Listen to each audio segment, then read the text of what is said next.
What's up, everybody? It's your boy DTLF here with the awesome panel, man. Empire Jeff in the building. What's up, brother? How you doing? What's going on, guys? What's going on, my brothers? Good to see My y'all, guy man. Chris, good to see you, man. Great to have you back again. How you been, bro? Oh man, fantastic! Love everybody here. Let's go. And of course, Me's the GM. We need a GM right now, bro. Like you're struggling. Talk to me, Me's. Man, you know what it is. We're back in the building, man. Blessed, man. Back in the building. Of course, man, we cannot go out without saying major shout out to Search, man, the best mod in the building. Welcome to the chat, Search, and everybody in the chat. Welcome. All right, but it ain't around the league unless we got a guest. Every once in a while, we bring in one of the baby goats. And of course, this episode, we got our guy, WSN, aka Mr. Contest That himself. What's up, bro? What's up, family? How y'all doing? Man, we're doing great. How you doing? I'm doing good, man. I'm ready, man. I've been ready to come back on. So, hey, he said I've been strapped. Locked and loaded, baby. He said I was born ready. Craziness. He said I was born ready, mother. That's right. Salute LA Sports Life. All right, man. Hey, listen. Topic of the week, or should I say non-topic of the week, last week, All-Star Weekend. We got to start right there. All-Star Weekend, because y'all know what's up with All-Star Weekend, man. Not a damn thing. You know what I'm saying? Nothing was up All-Star Weekend, man. So here's how we're going to do it, okay? I'm just going to open up the topic of conversation. Everybody can come in and chime in. No turns, man. All-Star Weekend. Why is it dead? What can we do to revamp it? Talk to me, chat. How we feeling, panel? Man, there's so much wrong. It's almost impossible to fix at this point, man. It's like the man said, man, Johnny Blaze ain't a damn thing changed when it comes to All-Star Weekend, man, because until these like star players really start taking it serious, these guys are out there treating their games like an individual brand. So they're afraid of just doing anything. Injuries, embarrassment. So I know, man, shout out to Jaylen Brown, though. I know he's a Celtic and we're not supposed to give credit to them. But shout out to Jaylen Brown for a Supermax guy to get out there and at least put himself in the dunk contest and risk some type of embarrassment if something went wrong, because LeBron won't do that. Like a lot of these dudes won't do that. None of the top tier dudes will do it. So I do give credit to Jaylen Brown for that because these other guys won't do it. And that kind of sets it off, because the dunk contest was like the highlight of the weekend a lot of the times, right? So when it starts there, and then you got guys like just out there not even caring. They mixed it up. Okay, you can play with guys from the East and guys from the West. They tried that. Nothing they seem to do seems to matter, man. Everything about it is just it's garbage, man. They've got to figure out. They got to figure out something. They did something in the play-in tournament where they went in and threw money and guys took it serious. Maybe that's something. But then you don't want guys getting hurt in the All-Star game either. There's like every little thing. There's a pro and a con to it. You know what I mean? So I don't have the answers how to fix it. I just know my answer to All-Star Weekend is don't even watch it at this point. Ooh, damn! I like it. I ain't mad. Yep. Go ahead. Anybody, man, can chime in. Go ahead, man. Hey, man. If I can jump in real quick, man. There was a point I was watching all the ESPNs and Stephen A's and whatnots, and nobody really hit this point that's been on my mind. What we saw All-Star Weekend during the game, which used to be, the highlight of the weekend on Sunday afternoon or whatnot, was how the league evolved again because of Steph Curry over to where the majority of the league runs the exact same offense. What you saw on that game was a full display of that 5-out offense being run in an extreme version, just 3 after 3. They were simply just running the full, just a no effort version of the 5-out offense, and we saw the evolution of the NBA basketball on that floor, where players were pretty much taking turns hitting threes. That's what we're watching on a nightly basis when we tune in to TNT or these shows. That's something I was like, nobody's really hitting the fact that that's now the offense that's being run game after game, and why the game is so watered down and looking the way it is. We're watching teams play identical styles against each other, and whoever makes the most threes win. That ain't it, man. And now that it was on full display, you saw how Silver was when he gave out the thing. He was like, well, the East, you scored the most points. But you know what? Hey, I'll tell you what, he's part of the problem, man. Adam Silver's part of the problem. He coddled them. That's what happens when you coddle. When you coddle babies, they're gonna act like babies. Let's keep it $150, man. Let me tell you something about this fucking commissioner that I loved so much in the beginning, but now it's like I'm very iffy on him because he's changing so much of the game. It's like, what else are you gonna do to motivate these guys, man? Are you gonna throw more money at them like strippers? You know what I'm saying? Like what else we got to do to motivate these guys to come out and play? If they don't have the passion for the game, it's going to show. Because 10 years ago, these guys were playing their hearts out. They were actually trying defensively. They actually wanted to show the crowd why they were worthy of being selected all-stars. You know what I'm saying? I tweeted this right after the game. I said, you know what, guys? I ain't voting for nobody next year until they start showing me some goddamn effort. You know what I'm saying? That's just me personally. I can't tell anybody else what to do. But I'm not voting for a single soul until they actually show that they care about basketball. You know, people used to dream about getting to the All-Star. Now they show up, man. You know, they try to look cute. You know, they do the skills competition in slow motion. The big men outworking the guards. Like, what's going on, man? The best event is the three-point shooter, ironically, which is the facet of the game that has ruined All-Star Weekend. That part. So, for me, it was so frustrating to watch, and I was thinking to myself, man, this might be the last time unless there's major changes where they can actually make it competitive. I said, dunk contest, throw that whole shit away. I get Jeff's point about what's his name? The superstar that joined Jaylen Brown. He was so irrelevant, I forgot his name in the dunk contest. Man, those dunks he pulled out, he should have been eliminated in the first round. Yeah. Tens, bro. 10s for regular ass windmills. I could have went to my backyard and dunked something better. You know what I'm saying? Like, come on, bro. The creativity is what is lacking from that dunk contest. It's not about how high you jump or how many, people you can jump over, but it's about the creativity, man. Gone are the days when we had Aaron Gordon coming in with somebody on one of those little what do they call those the little two-wheelers that spin around? Yeah. Hover joint. That was creative, fam. That was fucking creative, man. Or remember when Jalen Green blew out the candle then dunked it? Yeah, the cupcake dunk. Dwight was doing stuff like you said, Dwight, Aaron Gordon, Levine, like all like that was like the last real creativity. Like the Levine Gordon battles were the last real dunk contest, and it just it's my thing. Jalen's dunks were trash. My thing was I just gave him credit for being one of the guys to actually do it though, for like a super max guy to do it. But his dunks, but his dunks were that wouldn't have gotten even out of the first round in an average dunk contest. You know what I mean? I will say this, especially that left-handed glove of Michael Jackson. Yeah. He didn't even explain it. Like he just put on the glove, got the ball, dunked it with the and left then he did hand. the D Brown, like put on the Reebok pumps or something. Like do something that shows people what you're doing. I get it. Your jersey number is 7 and your last name is Brown. But I'm just saying, like if you're doing a tribute dunk, have D Brown out there. You know what I mean? Yeah. Like do something. So I give him credit for being the all-star level guy to do it. But if you're gonna do it, do it. You know what I mean? At the same time. That's right. Yeah. I mean, they're gonna do the thing after the dunk. Yeah. What can we expect from a Celtic? That's right. Not much. You're absolutely right, Chris. I love that quote right there. I think the biggest issue is that like players think about it, like they didn't just like come out the womb good at basketball, right? Like they had to work hard to get to where they're at. And so it must be some kind of passion for them, right? So like where is the passion? Like, do you only play basketball for monetary reasons?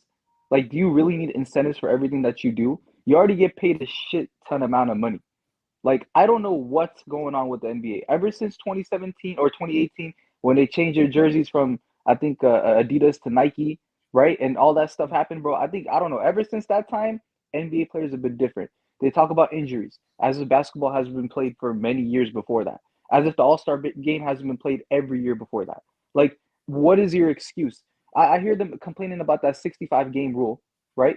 Like, what are you complaining about? If you don't play 65 games, you should not be in consideration to be MVP. Nice. And for years, how many years has somebody that's played under 65 games won MVP? I'm just so tired of the complaining. They're like, the fact that they seem like they have no passion and they need incentives. I understand the players have more power, but with power should come great responsibility. We come first. They get all that money because of us.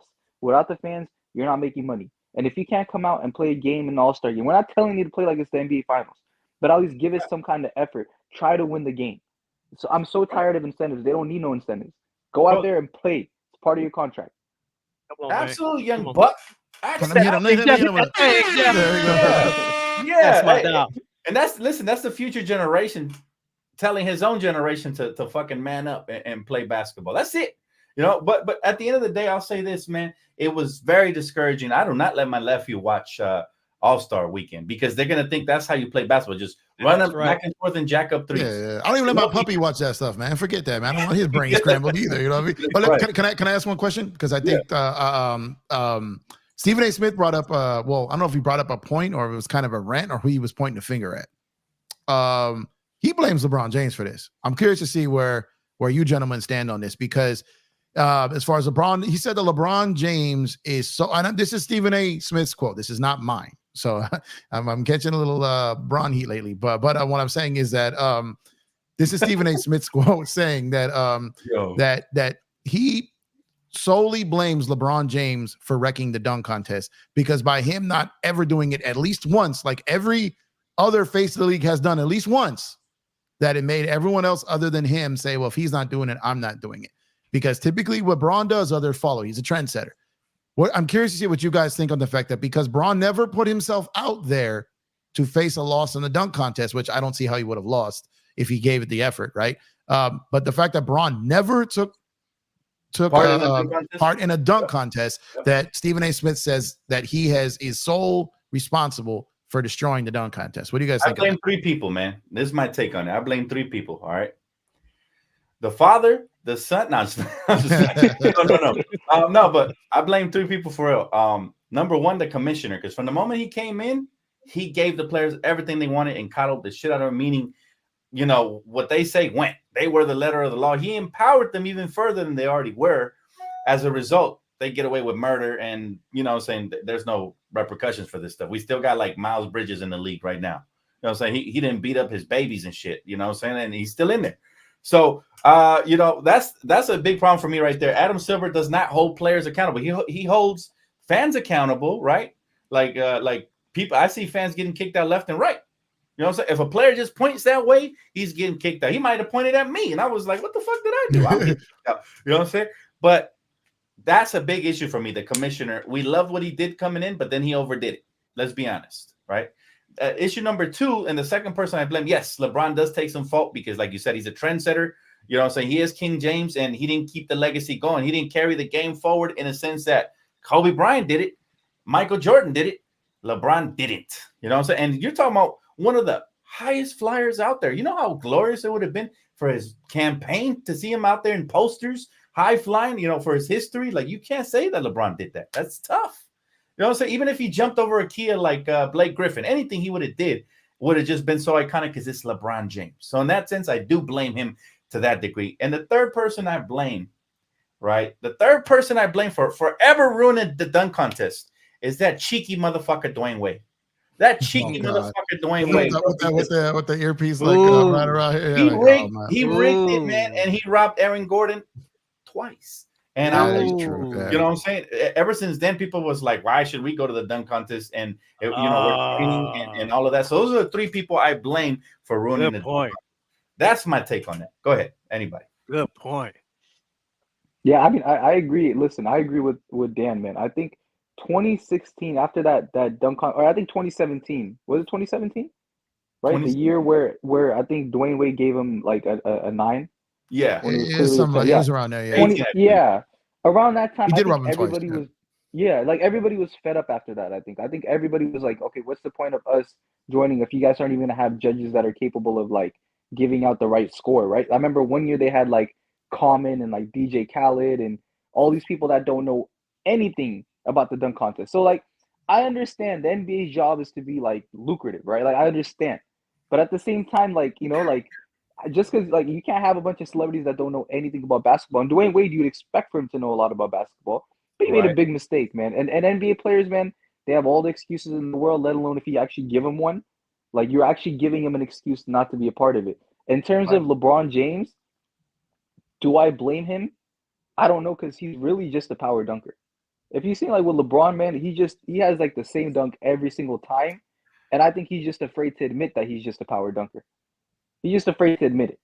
He just wants people to talk about it. But him in a dunk contest, I think he would definitely get like the 10s because he is LeBron James, like you said, Dan. Because he is LeBron James.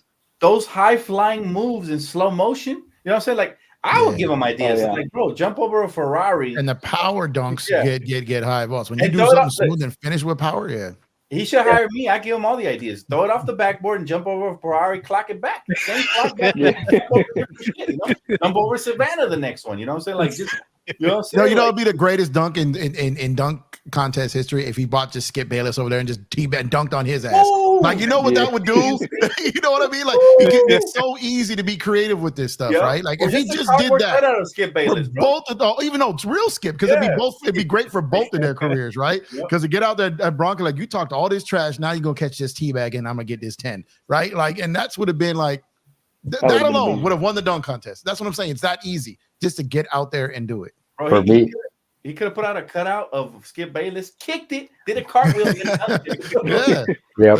For me, all he has to do is take a shot of Lobo's tequila and then just give me a windmill dunk, and he's good. And you're good to go.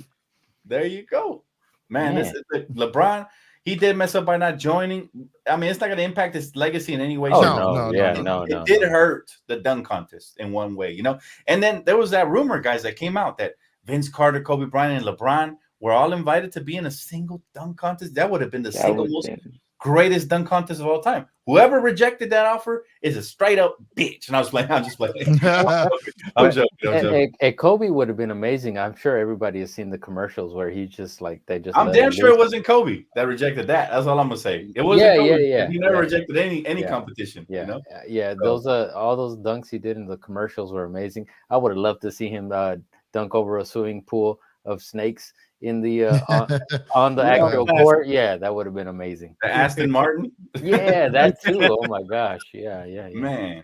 But you know, that's sad. The All-Star weekend is basically over unless, and this is my suggestion, West versus East, winner gets finals home court advantage. People were gonna cry about it and they're gonna say, oh, it's not fair. Oh, then fucking try. You know what I'm saying? That's it. You know, that's what I would do. I think that's the only solution for All-Star weekend. Yeah, that was a big thing in MLB, right, Jeff? For a while, the All-Star game.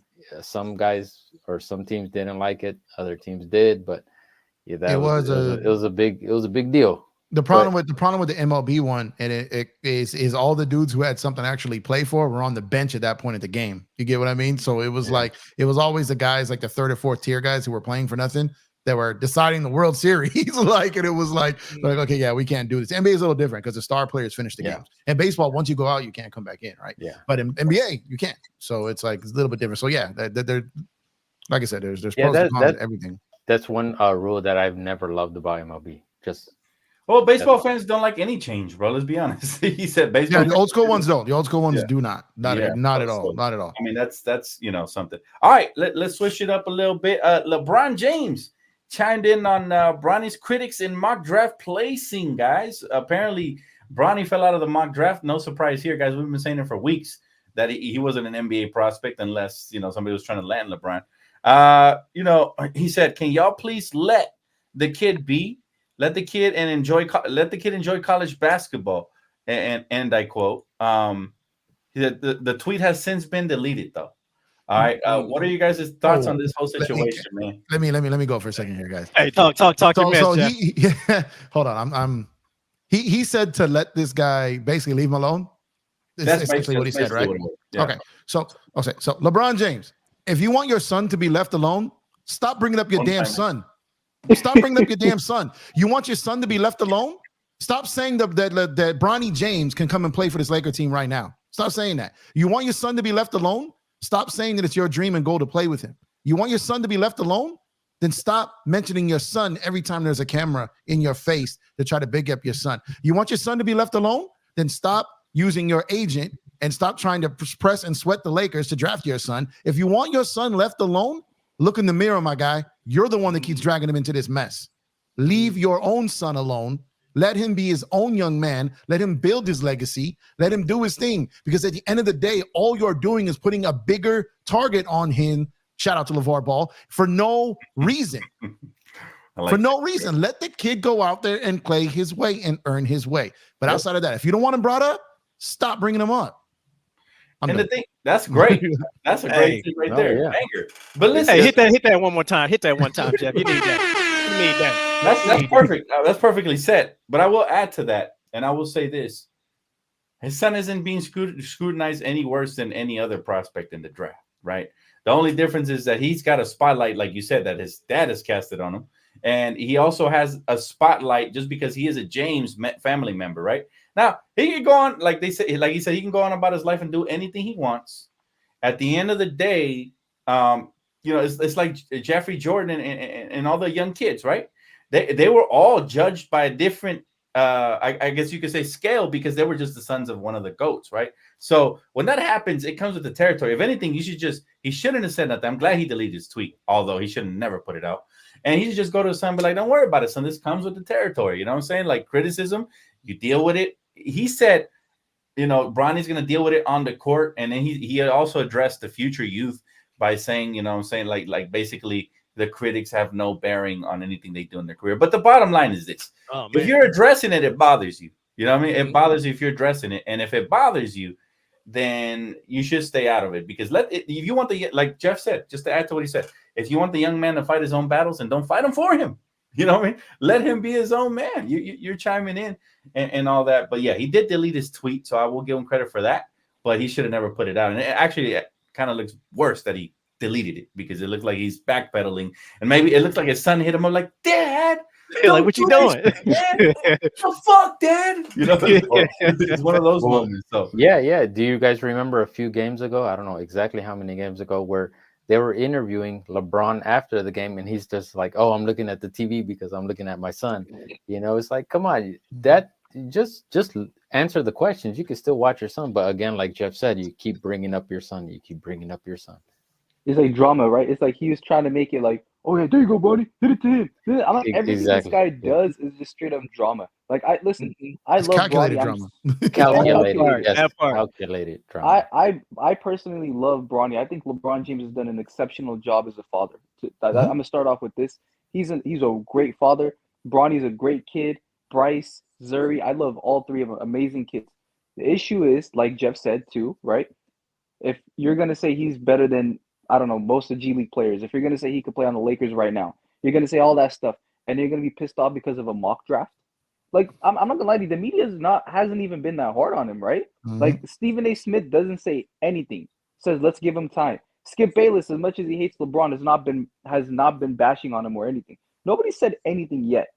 But the reason why Bronny is even, or was even projected to be drafted this year is because he's LeBron's son.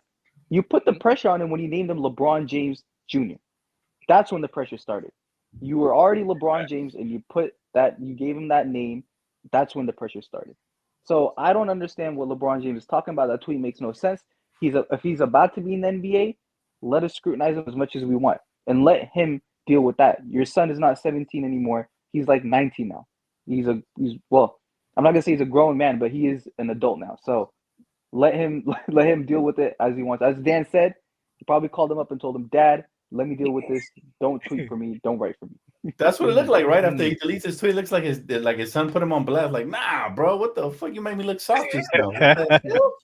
Bro, I feel like this probably bothered LeBron more than anything. I don't even feel like Bronny cares. Like, Bronny's like, man, if I don't make it in the NBA, I'm gonna be a professional gamer. I'm gonna be whatever I want. We're in the social media era, and he's already rich as shit. He don't need to do a single thing. But of course, a man's pride is not gonna let a man just live off of his daddy's cash. He's gonna want to do something. He's gonna do something about his life. We just don't know if that's professional NBA player or if it's gonna be professional video gamer or professional anything. You know what I'm saying? He could sell merch and gear. Just the fact that his name is attached to LeBron, he can do whatever he wants, you know?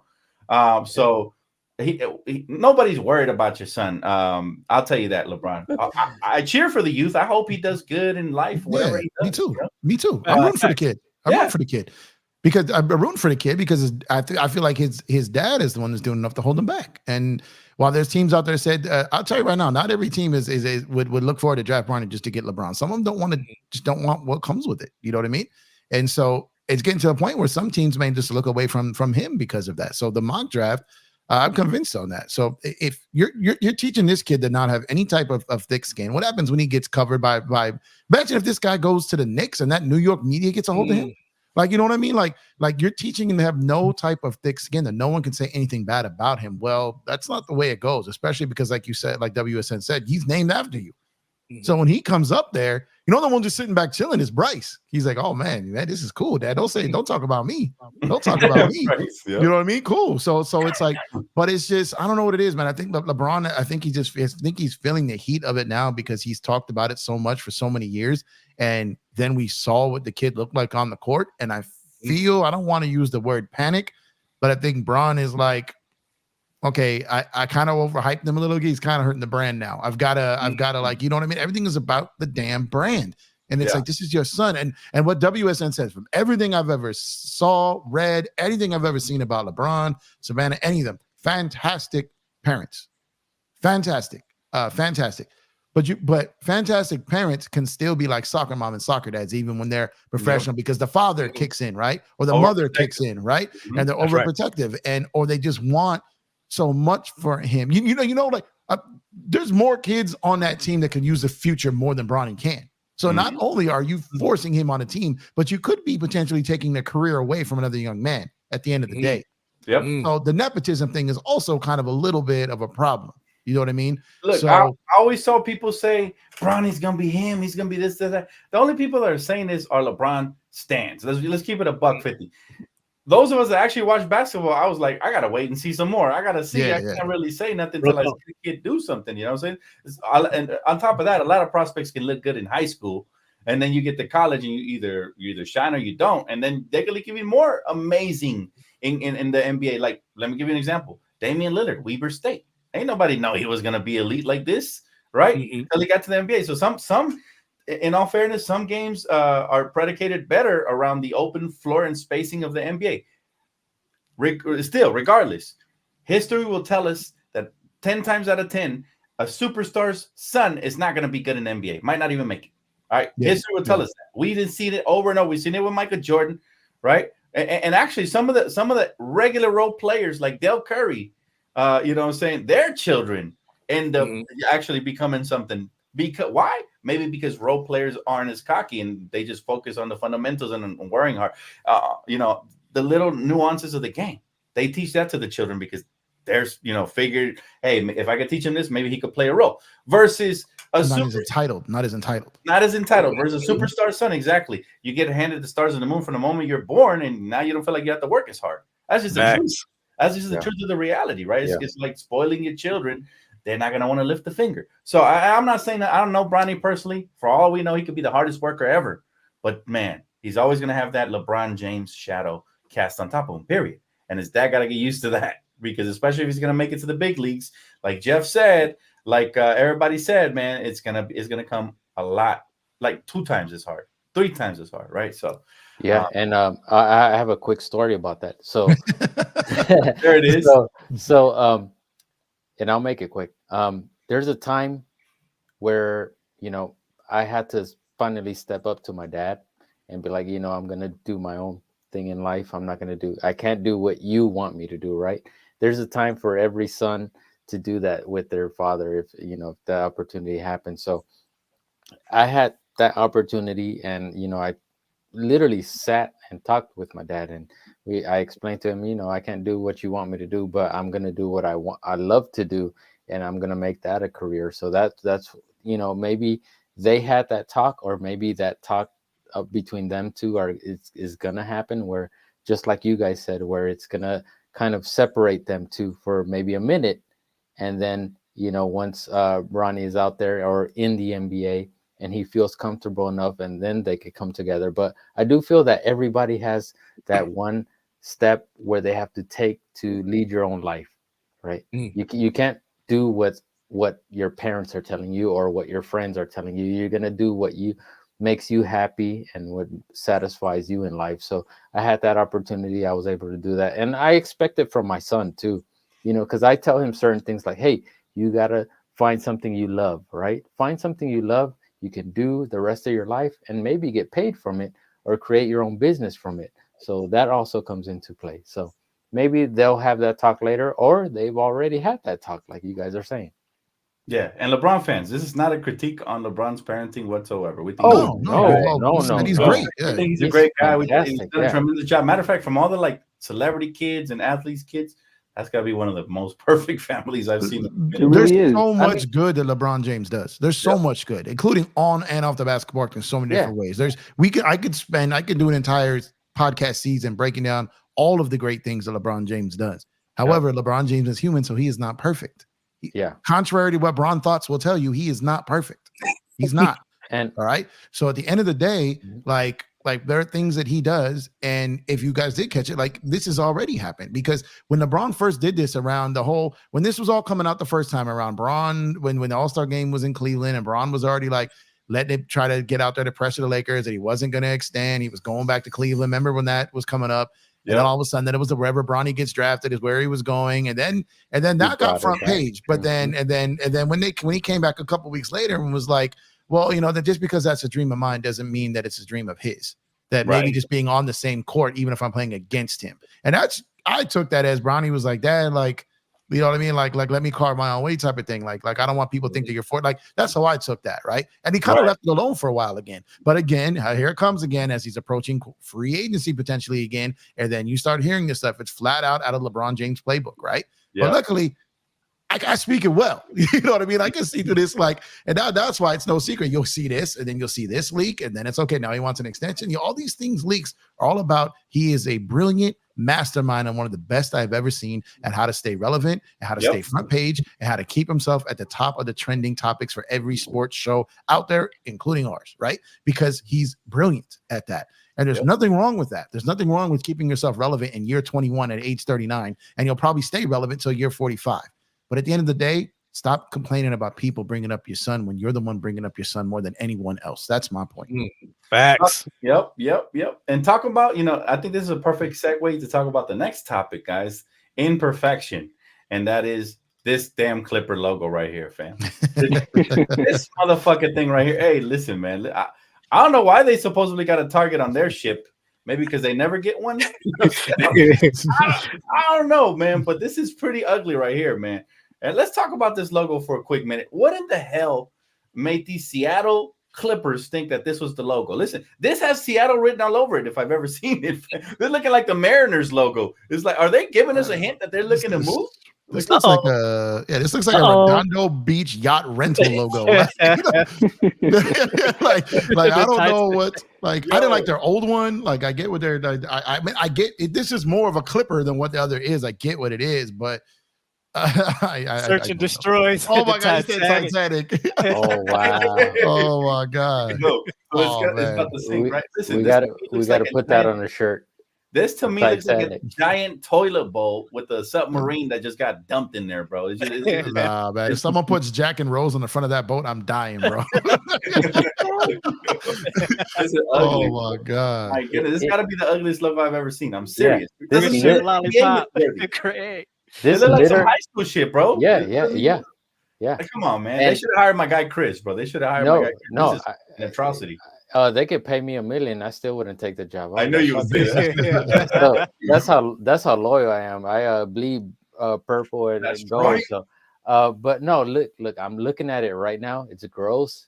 It, like you guys said, it looks like a rental company. This shows you exactly why there's a separation and a big gap between the Lakers and the Clippers. Also, Steve Ballmer is a billionaire, right? But it's been proven in the past that he is, I don't want to say cheap, whatever other word you could put in there for me, put it in there. But he's frugal. Frugal? Okay, frugal with certain things. Mm-hmm. So if you guys go back, and I mean go back to Lob City, when they used to, I guess, have big games and be in the playoffs, right?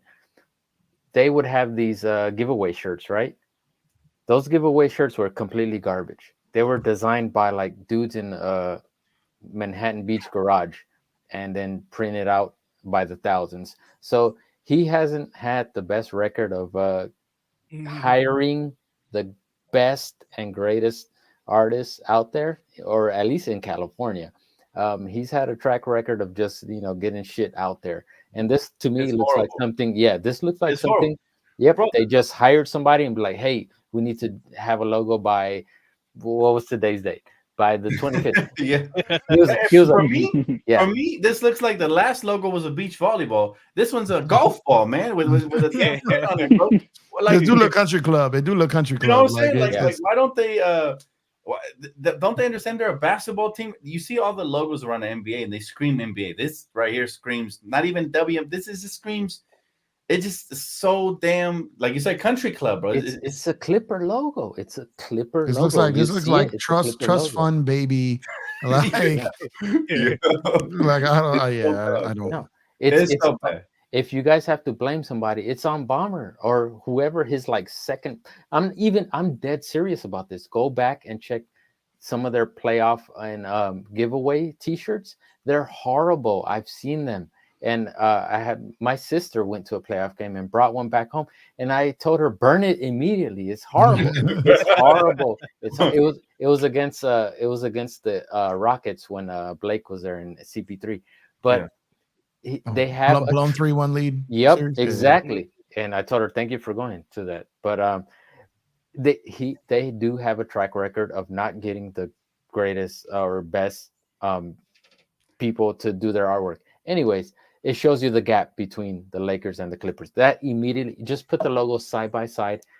You got timeless, and then you have trash. Look, man. Bottom line is that logo is so bad. My guy WSN just caught a virus out of that shit, bro. That shit was bad.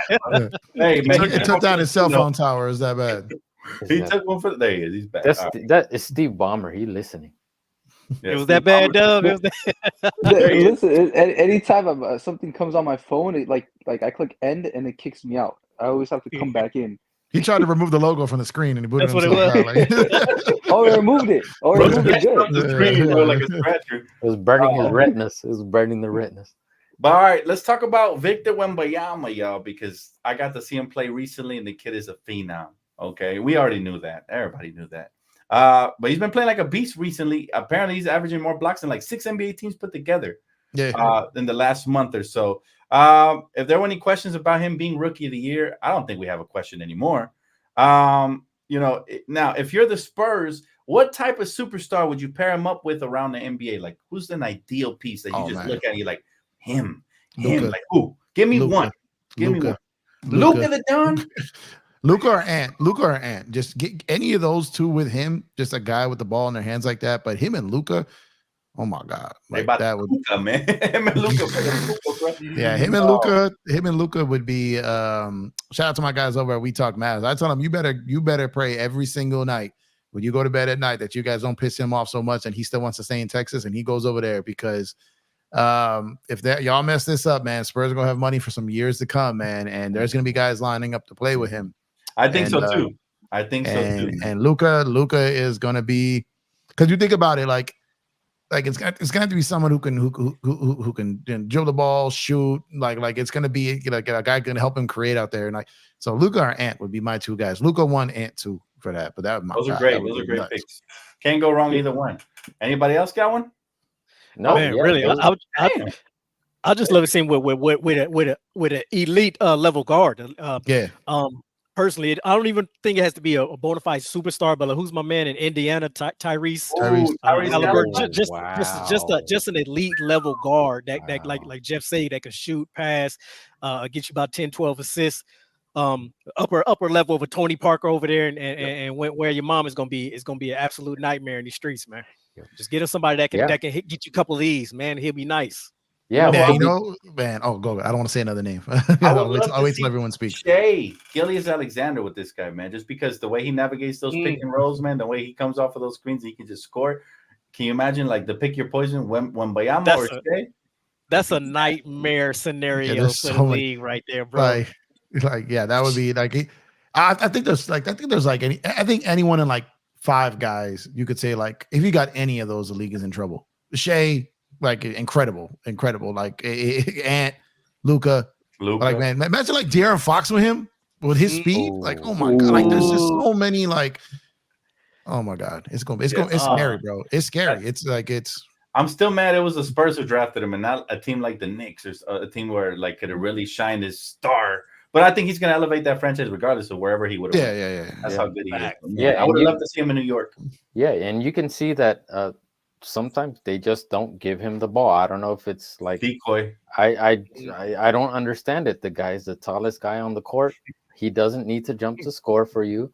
Just give him the ball, get out of the way, and he can score. He doesn't have to have the greatest footwork because most of the time he's like 3 feet taller than everybody else. Right. Stop freezing him out of the game. And you know I don't know. weird? I don't. Oh no, Go go ahead. ahead. Sorry. Go ahead. I was gonna say real quick.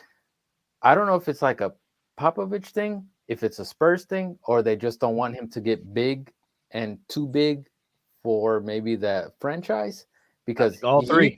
He could be just explode, dude. If he was like on a big market team, oh my gosh! But yeah, I think I think Mies, you're right. Like it's a big mixture of things. But go ahead, Jeff. No, they didn't even give him like a point guard for like two-thirds of the season. They were playing Sohan at point guard, like out there. They didn't even give him a point guard, like. And then finally, like a couple of weeks ago, they started. And since they did that, his numbers and everything, and you saw what happened, like when in the first like 6-7 minutes of that first quarter, and he gets going and he benched him. He's like, whoa, we're tanking, guy. We're tanking. Chill, bro, chill. And then, but yeah, they're holding him back. Dan said before the season even started, that they're gonna more than likely hold him back. You know what I mean? So it was like between the, they were gonna load manage him at some point, and I get it. They're tanking. They want more lottery picks to go with him, and plus they don't want to risk injury. So yeah, that's why I thought that was what I was saying. Why I didn't think he would win Rookie of the Year because I wasn't sure he was gonna play enough games. Pop is a genius in a sense that he knows what Wemby's going to become, and you can't stop the trajectory. But there's two things here that the reason why I think they use him as a decoy. One, because Pop is trying to bring the others along, right? Guys like Devin Vassell, guys like that. He's trying to let them develop at the equal same rate because he's trying to replicate what he did with Manu, Tim Duncan, and Tony Parker, right? He's trying to make them all feel like equals, even though clearly Tim Duncan was head and shoulders above the rest, right? So what happens is when you level out the playing field, now the egos get muffled, right? Which is what Chris said. Don't get too big for the team. But Vic is just he knows he's a star. Since from the moment he was born, he had to know he was a star. They had a 9-foot baby laying across the table right there. So they had to know this guy's from a different planet. That's why he tweeted out to Ellie. He knows he's generational. So no matter what the Spurs do, man, if they cast a shadow upon him, he's gonna leave. And guess who's going to be waiting for him? Guess who's going to be waiting in the wings? Purple and gold, baby. Come on home, man. Listen, history will tell you that Wembanyama will be a Laker at some point in his career. Kareem Abdul-Jabbar, Shaquille O'Neal, Dwight Howard. We go for dominant bigs. Get them bigs, baby. Come on, man. We get these. Come on home. Come on home, Victor. He might be the first guy ever, and I'm not saying it's gonna happen, but I'm saying because his brand is gonna be so big and his off the court money is gonna be so big. He may be, if the Spurs botched his first 4 years, he might be the first guy ever to turn down that max rookie extension. Because his brand will be so many. I'm not saying it's going to happen. I don't even think it's likely, right? I'm just saying his brand will be so strong that what he's making off the court will be more than on the court by that time, which is rare for a 4-year guy.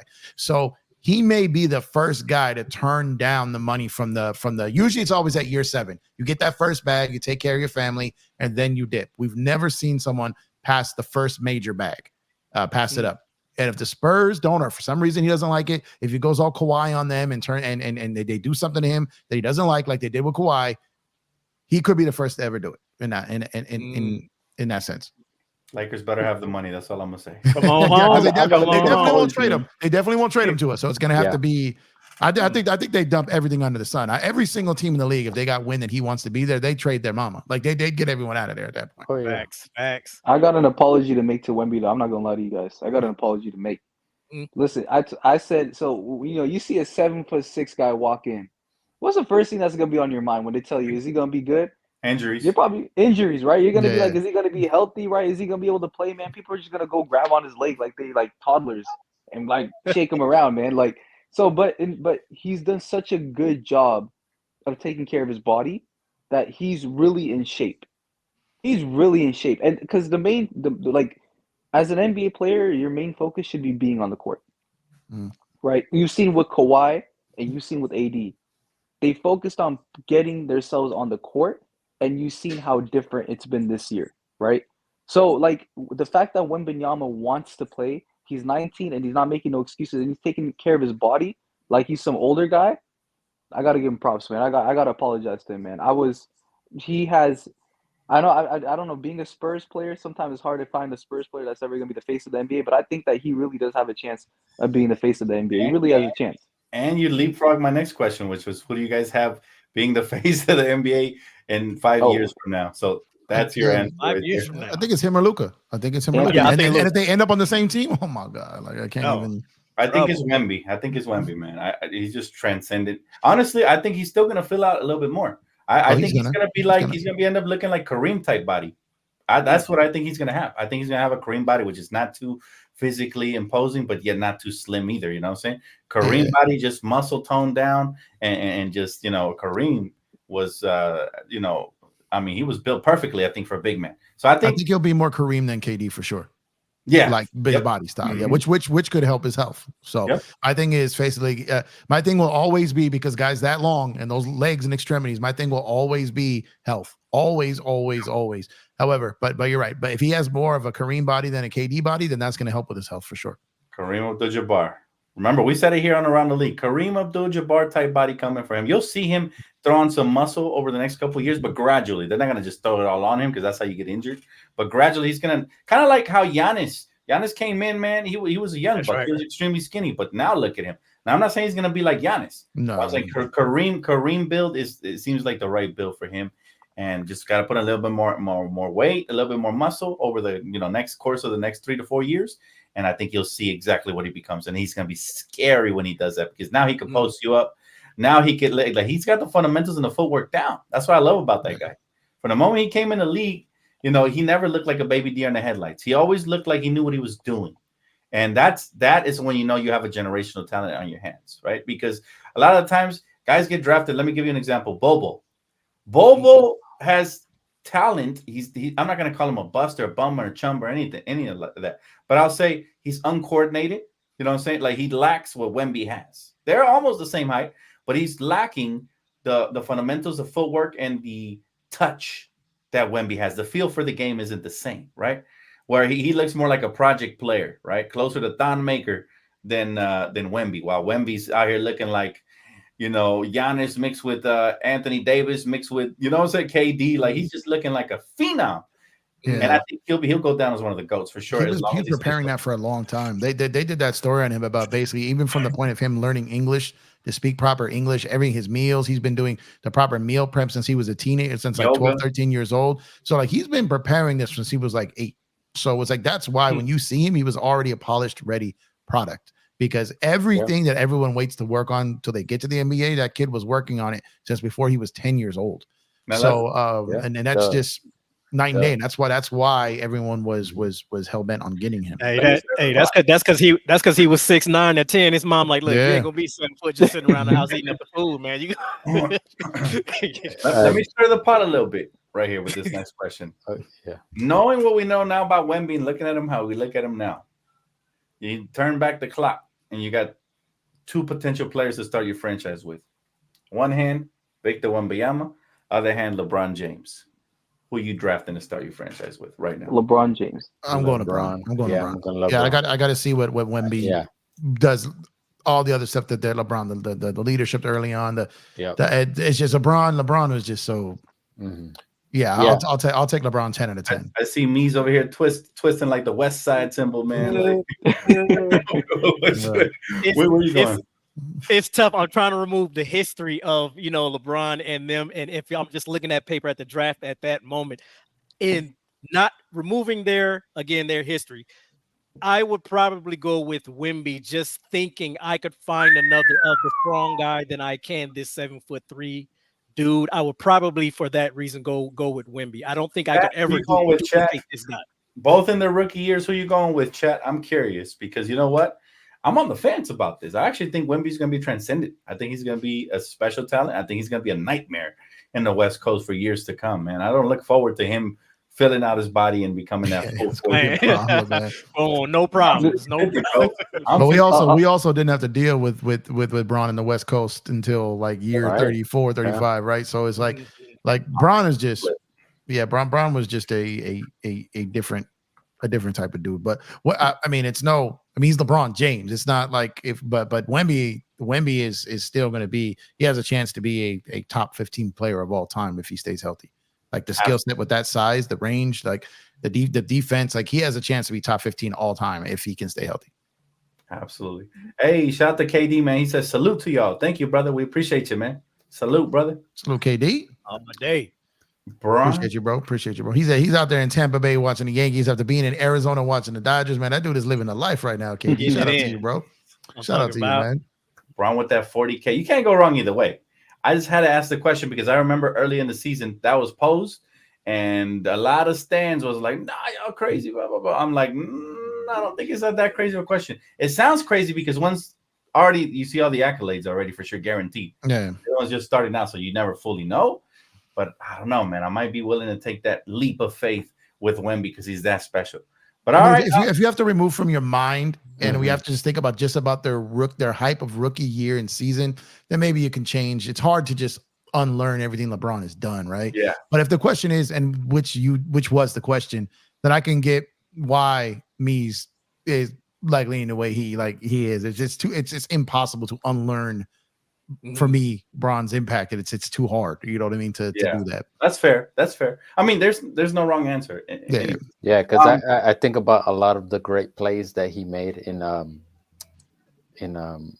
Cleveland, where that team needed him. Like it was nobody else. It was what he did. Yeah, for sure, one of the GOATs, and we don't know if Wemby will be that yet, but it's trending that way early. Yeah. Lakers came out, guys, flat against the Suns last night, and I hate to bring it up, but we know it is a Laker channel overall, so we got. Hey, why everybody move shift? We was having hey, at least we usually are talking Lakers the first 35 minutes. We went to 51 minutes. We did good. I know. It's Lakers, man. So that's how you know shit is right now, man. When we're trying to avoid the topic of conversation, bro. But Dan, that was a must win. That was. I know you had people in your chat. It was a must win, I believe. Yeah, I thought it was too. For sure. So I got to ask you guys. And it was a winnable win. Oh, my gosh. What do you guys think is the biggest issue on why we keep coming out flat like that most games? I know where Mies is going with this. Go ahead. First of all, shout out to Maurice because he's in the chat going in, man. I love Mo, man. Let me take a deep breath, man. I ain't gonna be violent. I ain't gonna cuss, but I think it's reached a point. It's not even humorous anymore what we're watching on display on a nightly basis. I'm gonna start off with one question. Going into the game against these cats, what was the game plan? Was the game plan okay? We're gonna go inside with AD. The game plan nothing. Just like any other game we've ever watched this year, there is never a game plan that we recognize. Oh, okay, I can see we're going to AD to start the quarter to get him going, or we're going. There never is. There never is a game plan. We come out, we shoot threes. If they go in, we win. If we miss them, it's night. There's never a game plan. There's horrible execution. Another multiple double-digit runs, 8 to 10 point runs without timeouts. I've said this before. You can survive bad coaching. Look at Milwaukee and Coach Bud. You can survive bad coaching. You can win playoff games with bad coaching. You cannot win games with horrible coaching. And I'm not exaggerating. You can. The players have all said it all year long. Just like us, we're at a place where we reckon, okay, he's not going anywhere. It's hard to keep even winning in spite of this head coach at this moment, the decisions that he continued to make on the floor. The team is putting out 3 7-footers, and you come back that we're putting out 3 guards again, man. And as you now see, the hype around Dinwiddie is gone, and people are getting on him, but you now recognize the fact that he's already been moved to a spot-up shooter in the corner, which is what D-Lo's been saying about this trash offense. It turns everybody into a spot up shooter. Now we killing Dinwiddie. D-Lo's numbers is coming. Come on, man. It's the man Ham, man. And I'm hitting him with soft gloves tonight, man. And when you said that about Spencer when we acquired him, I remember you tweeted this out and said it's not going to make a difference because Darvin Ham is going to put him in a corner somewhere. You said it, bro. So major props to Mies for saying that, man. We're going to call him Miestradamus today, bro. Bro definitely knew that the coach was a major issue. So major props to you for that. Now, I see a couple of issues here, man, with this roster. And for me, yes, Darvin Ham is a major issue. I agree with Mies. But for me, another major issue here is the fact that we haven't addressed the 2 big man lineup. You know what I'm saying? Like, we won a championship with a 2 big man lineup. Been calling it for it since the offseason. I said, start Christian Wood, or if you want to go Jackson Hayes, whatever. But that way we don't wear out Anthony Davis by playoff time.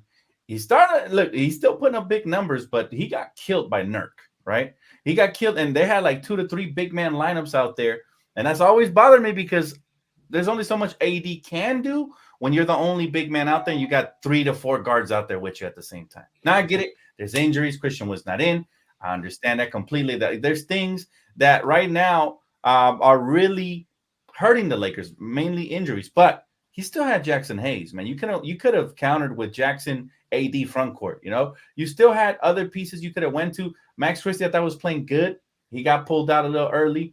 Certain things. Now the officiating was putrid. It was the worst. It always is. But man, there's just so many different things with this team. We keep getting off the slow starts, man. Why? Well, I think a lot of things factor into that. If you guys want to chime in on it, go for it, man.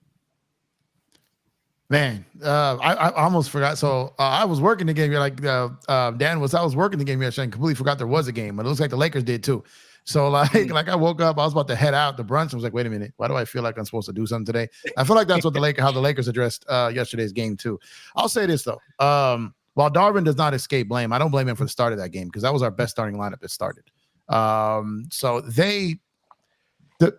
Anthony Davis, the way he started that game, Anthony Davis. Shout out to Lo. He was on the show with me yesterday when we were doing the game, and I said Anthony Davis had that game like he woke up in the morning and his shorty's laying next to him. He's like, stretches. Hey, good morning, babe. What's so good about it? Oh, damn. Yeah. Like he woke up on the good side of the bed and she woke up on the wrong side of the bed. And I feel like Anthony Davis woke up and just the referees, the Suns, his teammates, and everyone in the city of Phoenix was just on the wrong side of the bed yesterday and just wasn't having it. He got hit in the face with a ball. There were no calls. He had 2 fouls in the first quarter. He was missing chippies. He was fumbling balls. Anthony Davis was horrible in the start of that game. Now he's entitled to have a bad game every once in a while because he's had a phenomenal season. LeBron was out there hopping around, bouncing, looking like he was ready to go out there and play, have a great time out there yesterday. He was energized. But then LeBron James, about 3 minutes into that game, was like, wait, y'all not coming with me? Like, I'm out here by myself today? Like, what's going on? You can't make a shot. You can't make a shot. 80. What is going on? Like, what's going on here today?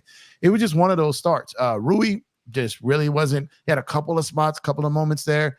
Like I said, here's the thing. When you have that 3-guard lineup, which is actually very effective, way more than it's not. When you have the 3-guard lineup out there, when you have Dinwiddie and you have Reeves and you have D'Lo out there, Spence has to be the point guard in that one because if he's penetrating, you got D'Lo to the left of you and Reeves to the right of you, and you got 2 guys who can catch and shoot. Spence is not a catch and shoot guy.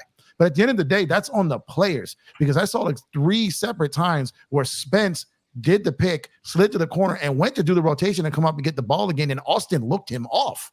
So it's like that's why I've been saying so many times, like when I'm seeing the play coming, and I know what the play is already because I've like you've seen it, and here's the point where Spence is supposed to cut out, and then Austin goes the other way, and I'm like, and I'm sitting there below, like, well, watch what's gonna happen right here because that's exactly what happened, and it's like sometimes things happen where guys are like, okay, you're not gonna take my role. You know what I mean? This is still my role. The ball's going to be in my hand. So you got D'Lo, who had to go like a good third or more of the season of having to beg to try to get the ball back in his hands. Now he has it. So he's like, I'm not giving this shit up again.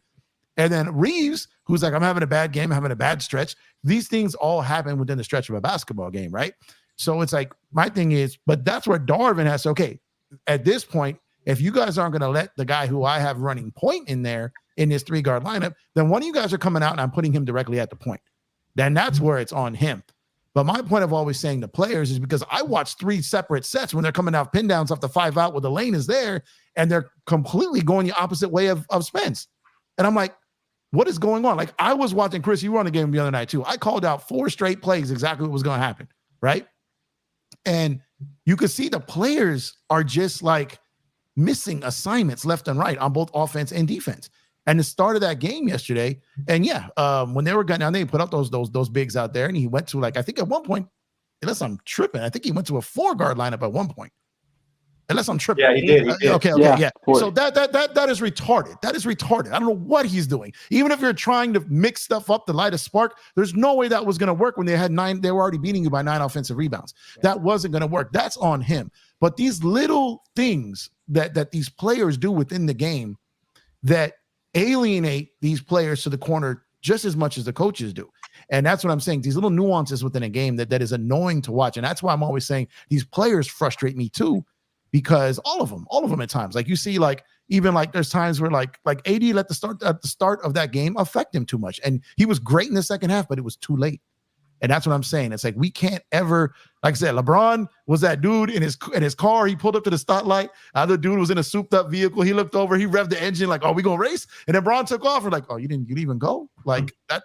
He's like, "Oh, I'm saving these good tires, and I'm not about to peel out again over here till you come out here and ready." So that's what's frustrating. That we had our number 2, because we can't do our best right now because of injury. We had our second best lineup to start that game yesterday, of possessions for the entire season. And we were 6-0 with this lineup going into it. And they flat out wet the bed to start the game. Just flat out. Disgusting, man. Disgusting. Yeah. Sorry, that was long. I apologize. No, you're good. You're good. Go ahead. WSN, you said something, bro? Oh, no, I was going to say he's good, but I can go too. Go for it. Go, yeah. I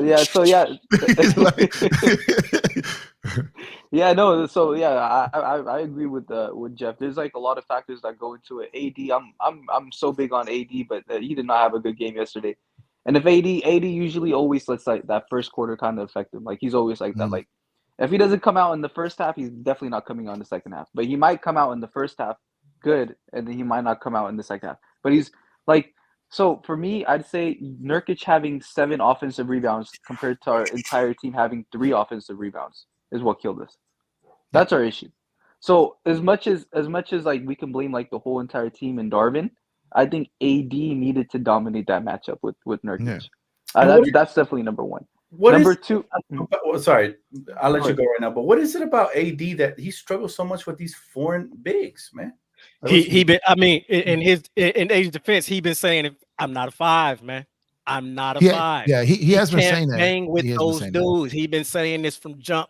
When you keep putting him against for sure he can't bang with them against Denver, he's gonna get killed against Jokic. He's been telling you, I don't want to bang with these dudes. He's a 4. He said it over again. He is a help defender. That's AD's strength. You don't put him on Embiid and Jokic and say lock him down. He is good when a big is taking care of him, and he can come weak side and block and be in the passing lanes. That's AD the defender. That's how you get the offensive rebounds that we lacked in this game. But when you keep throwing him against Jokic, talking about AD's the best defender, stop him, he gonna get killed. And it's just repetitive, man. Well, and no one can stop Joker. No one. And it comes. Nobody can. Yeah. But when you know that, and that's the matchup going against against Nurkic, you start Jackson Hayes. You don't go to no 4 guards. That's why I hear what you're saying, but all of that is still a coaching issue. All the missed reads by Austin Reeves, dude in the corner is a spot up shooter, all comes back to the ball head man at the bench. Not utilizing these dudes. The fact that Taurean Prince played more minutes than Rui, the starter. Come on, man. I'm done with Ham, dude. I'm done with this dude, Darvin. There's not a decision he ever makes right on the court at any point in time, man. He can't adjust to anything, and the players are suffering because of this dude. So anything that's a product of them is a product of the dumbass that's making the decisions for them to do that. That's just true. Man. He even struggles with the challenges. Like sometimes you should know, like, hey, and I know Jeff, you've definitely spoken on this.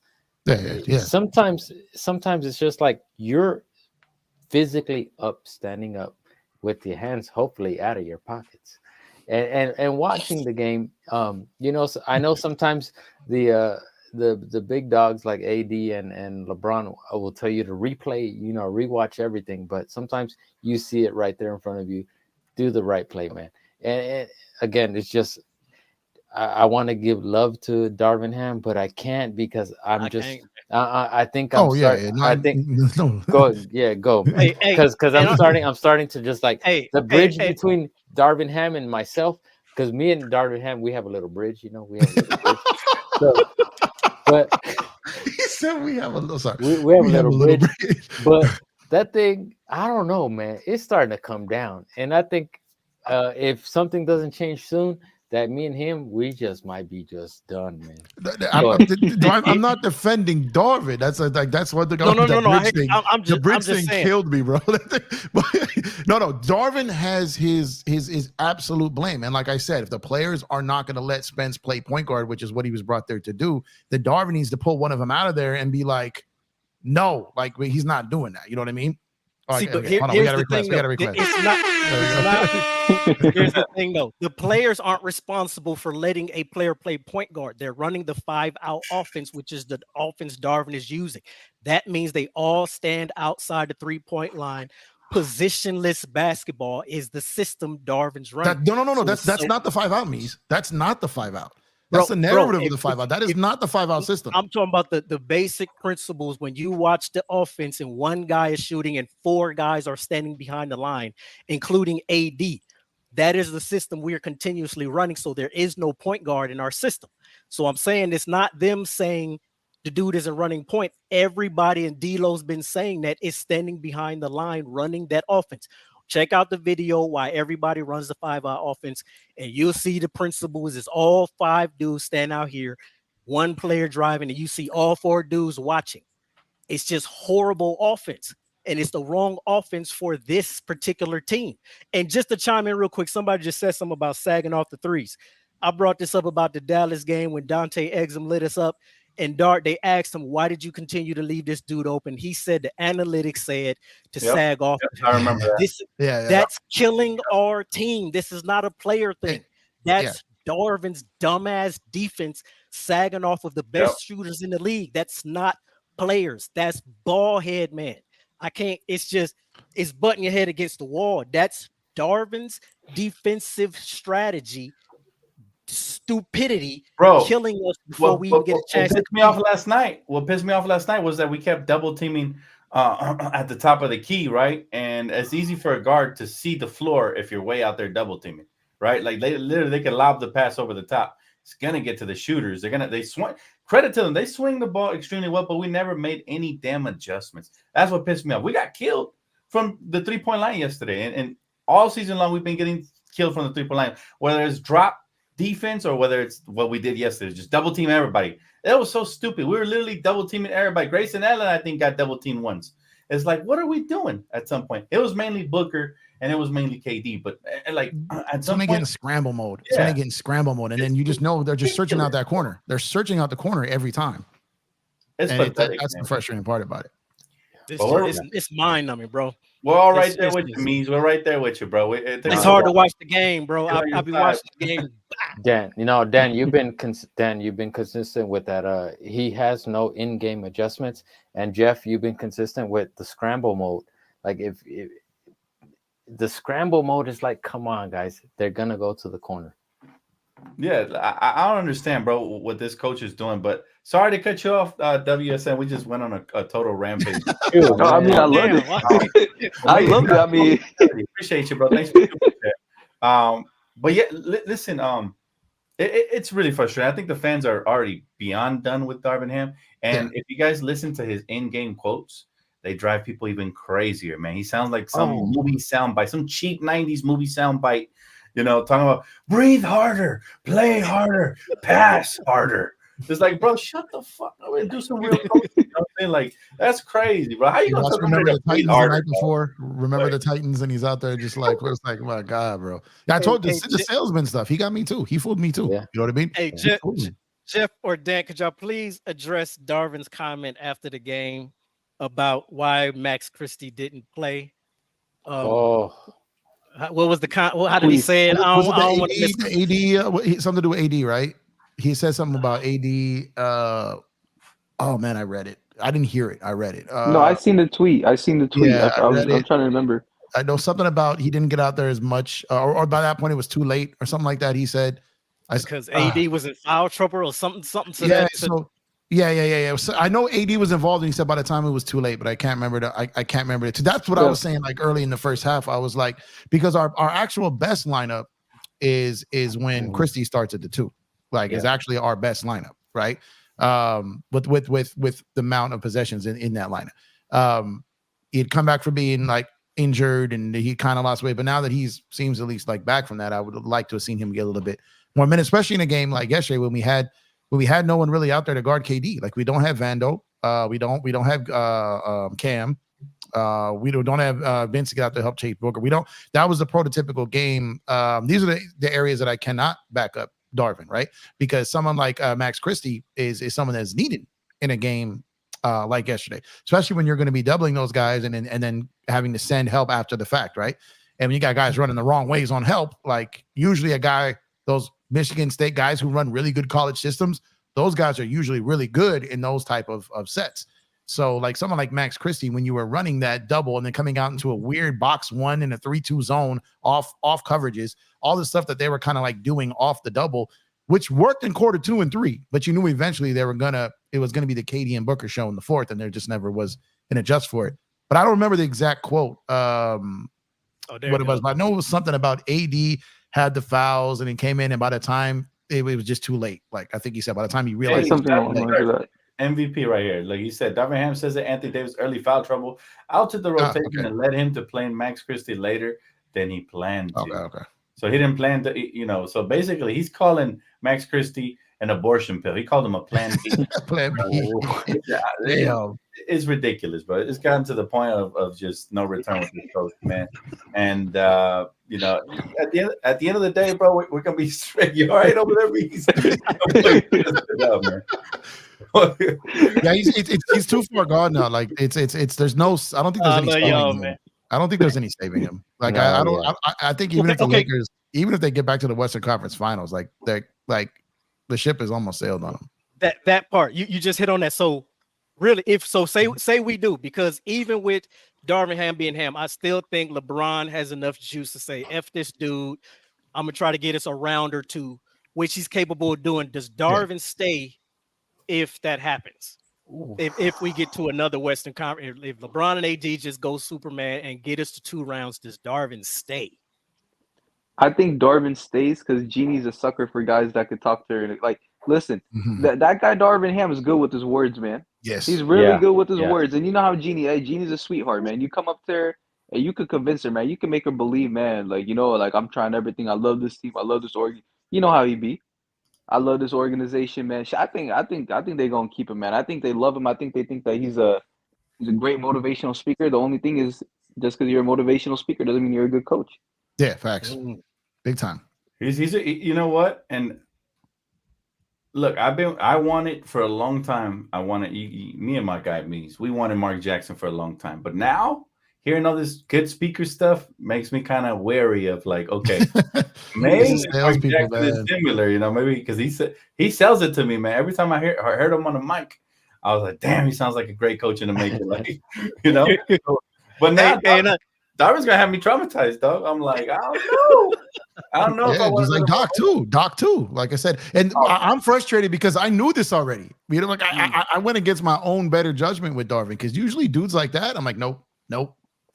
He just seemed like a good coach in the making, to be honest, because the Bucks were winning a lot, because players loved them, and you were thinking, okay, now we're finally going to get a real players coach. Somebody had the tough nose, demeanor, the attitude. Yeah. He got shot before. I was like, he survived that. He'll survive Russell Westbrook. Damn it. I thought Mees was gonna say he had the top. It ended up being he just got brought in to make Westbrook tradable. Like essentially, is like what it looked like it was at this point. But and I'm not trying to even. Oh, go ahead, Dan. Go ahead, bro. Go ahead. My bad, bro. I won't cut you this time. No, I was just gonna say, like, listen, as horrible of a coach Darvin Ham is, like coaching 39-year-old LeBron, I'm not gonna lie to you guys, man. Like, we've all played basketball before. We've all played ball. Y'all know that one guy that you play with on your team that doesn't do nothing when he does not have the ball, and defensively he's not gonna play defense. So when he doesn't have the ball, he's gonna have his hands on his hips, right? I'm getting so tired of watching that, man. Like, literally, the man is out here standing at the 3-point line with his hands on his hips when he doesn't have the ball. And unless you Steph Curry, bro, like, you out there standing around, ain't nobody gonna think you're a threat. You've never been a shooter to begin with. I'm so tired of that type of basketball. I'm so tired of watching it. I just had to add that in there, man. Like, I hate Darvin Ham. Let me say something real quick. Anytime you critique LeBron like that, his stands are gonna hit you with the 21, 21, 21. Hey, WSN. Hey. There were people sitting at home eating their dinner, listening, and as soon as you said that.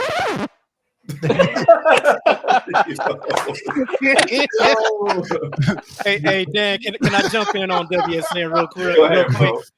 I was you know, I kept it soft gloves with him, but WSN, it's all your fault. I ain't gonna go hard, but I just want to chime in with.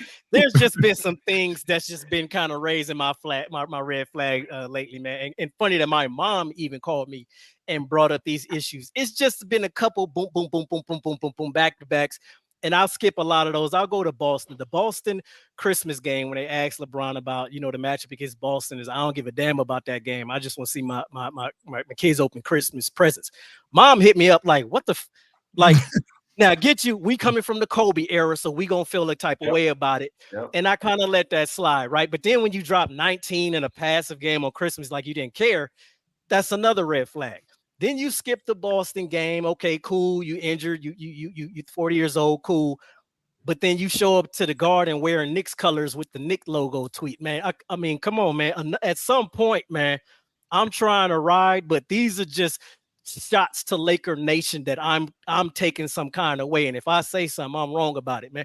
Why you rocking Knicks colors to the Garden, man? I'm kind of getting tired of this, man. I'm man, you're not wrong. Man. I don't know, man. I feel you, me. You're not wrong. Let me tell you what LeBron is like. Having LeBron on your team is like having that fine female as a girlfriend or even as a wifey type. You know what I'm saying? But she always steady flirting with the other fellas. You know what I'm saying? Disrespecting the shit out of you. But you got to take it because everybody's telling you that she's out of your league, bruh. Like you're lucky you have her, but you're getting abused over here. You're like, yeah, I'm lucky I have her, but the bitch she's a stank hoe and she belongs to me. Hey, and she's in her 60s now. Yeah, and she's in her 60s now. It's like, okay, it has been. It's like, you know your worth, you know what I'm saying? And this female out here twerking for motherfuckers, you know, but you know your worth. But everybody's telling you so lucky, bro. And you're out here with blue balls than a motherfucker, bro. Yeah. So at the end of the day, LeBron James, trophy wife. You know what I'm saying? Great to have him on. Phenomenal. Lovely to have you. Lovely to see you every day on Laker Purple and Gold.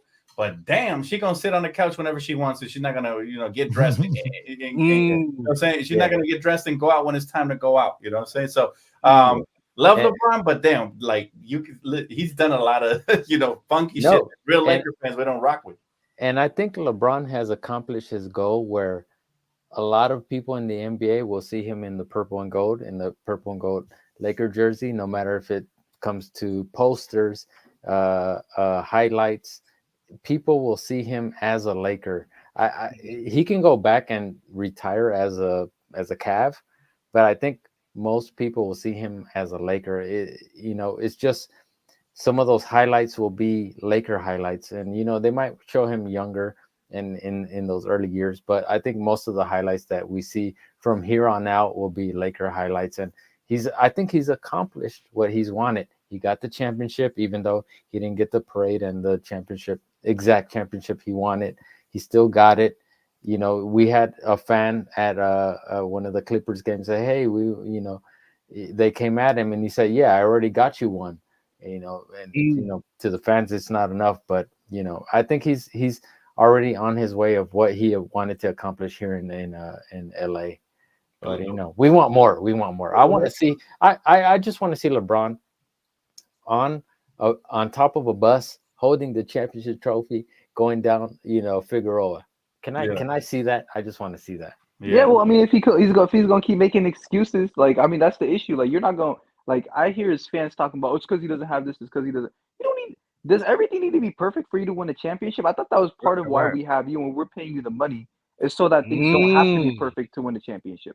You're LeBron. Oh my God, having LeBron, you're an instant championship contender. Well, if you need everything to be perfect, if you need Kyrie Irving, if you need a Trae Young, if you need a Donovan Mitchell, along with AD, you need Austin Reeves to drop 20+ points a game. You need D'Lo to drop 20+ points per game. You need Darvin Ham to be this crazy great coach. You need all this stuff for you to win a championship, bro.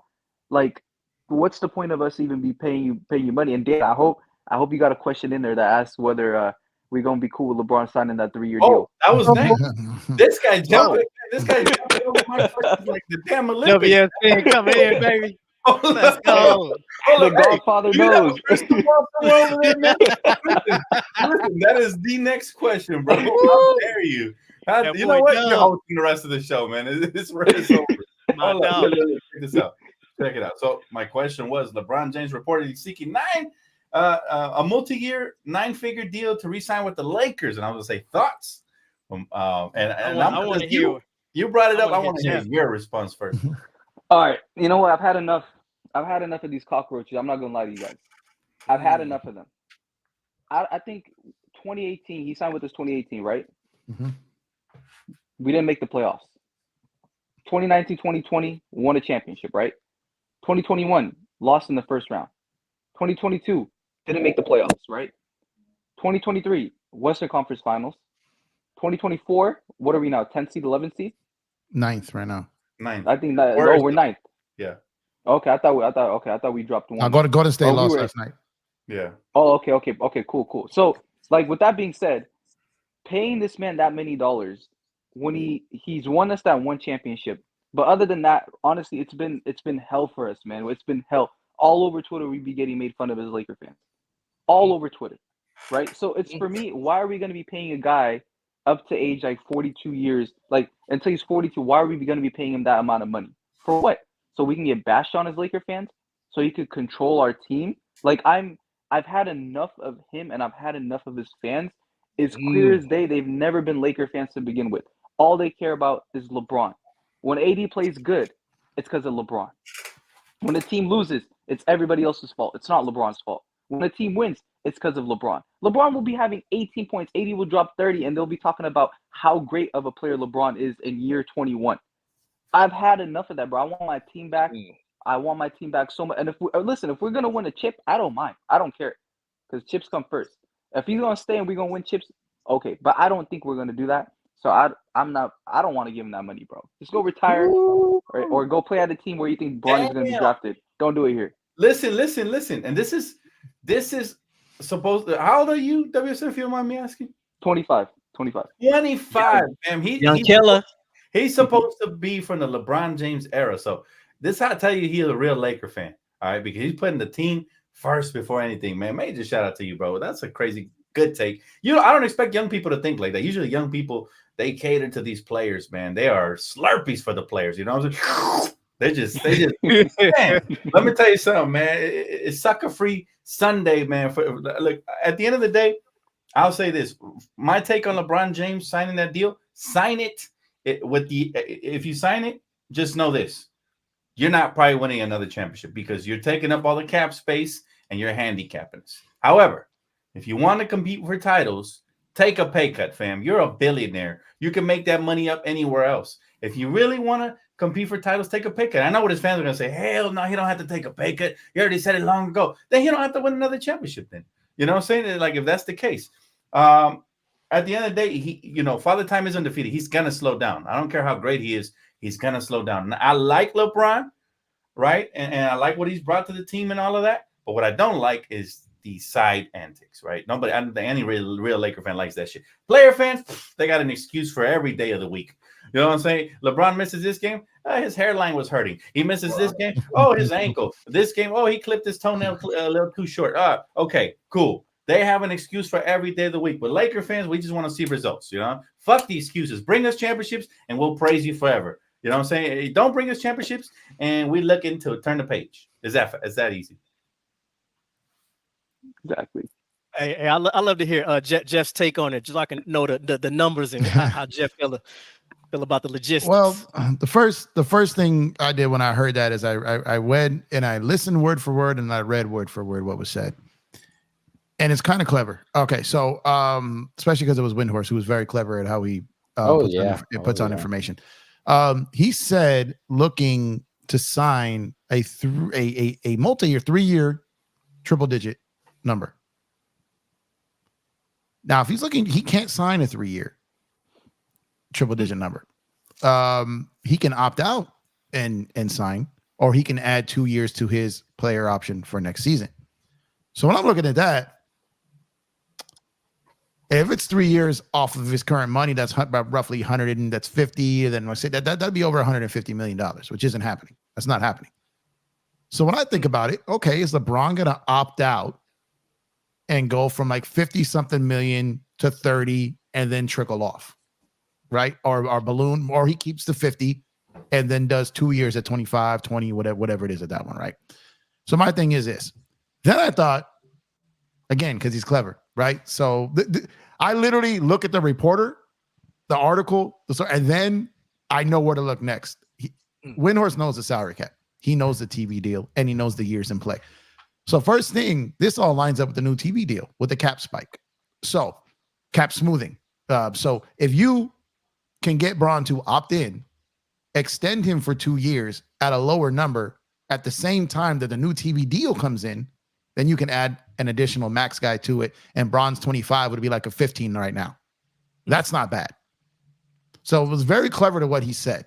So with the Windhorst, you know what I mean? Somebody put it out there. So with that, theoretically, in a perfect world, you could see where the Lakers could make a trade this offseason for another star player. LeBron James opts in. LeBron James adds 2 more years to that deal at lesser money. And the Lakers can then fill in the roster around that. That's in a perfect world. That's only if he takes, like Dan said, the lesser money. Mm-hmm. But the key point, because they always feed you something in that quote or article that shows you what they're talking about.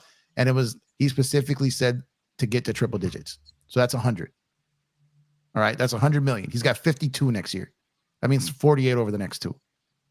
And that's what I take from it. So LeBron James at $24 million when the cap spikes in 2026 is not a bad deal. Especially if you trade for that third star, and you've got, and so a lot of things have to go right. You have to get that third star. And if you're giving up a D'Lo, a Rui, or an Austin, if you're giving up the guys who are going to play alongside these 3 stars, you've got some stuff to figure out. Well, let's say if Phoenix goes out and wins a championship this year, which I don't think does, if the Clippers go out, and all these teams are about to have these salary issues. So it's very interesting. The Lakers are in a weird position where they could literally blow it up and have a clean deck. But I think it all comes down to who that third star is that they get this offseason. You know what? I'm thinking most Laker fans, like real Laker fans, want that clean deck because that 2026. Yeah. 2026 is absolutely retarded. I am horny for the 2026 free agent. Wait, Jeff, real quick, when you mean by clear the deck, you mean LeBron's salary, AD include? You talking about like a team rebuild type? You could. So clear the deck meaning basically Bron out of there. Like all those, you have movable money, right? Bron, Rui, they could go and do the Paul George Kawhi scenario where they took okay, here's the deck. If we know these 2 guys, let's say they, if it's 20 to whatever it comes, let's say Luka is getting to the point where Dallas and they're like, and he's sending like, hey, I want to come, but we got to get someone else. They're like, okay, you don't want to be with AD? Okay, like, who can we get AD for now? So you can always tell what the team is going to do next season by what they operate that summer before. How do they do their books? That's how I know. I've been saying for 3 years Ohtani was going to be a Dodger. I was never more convinced of it than last offseason.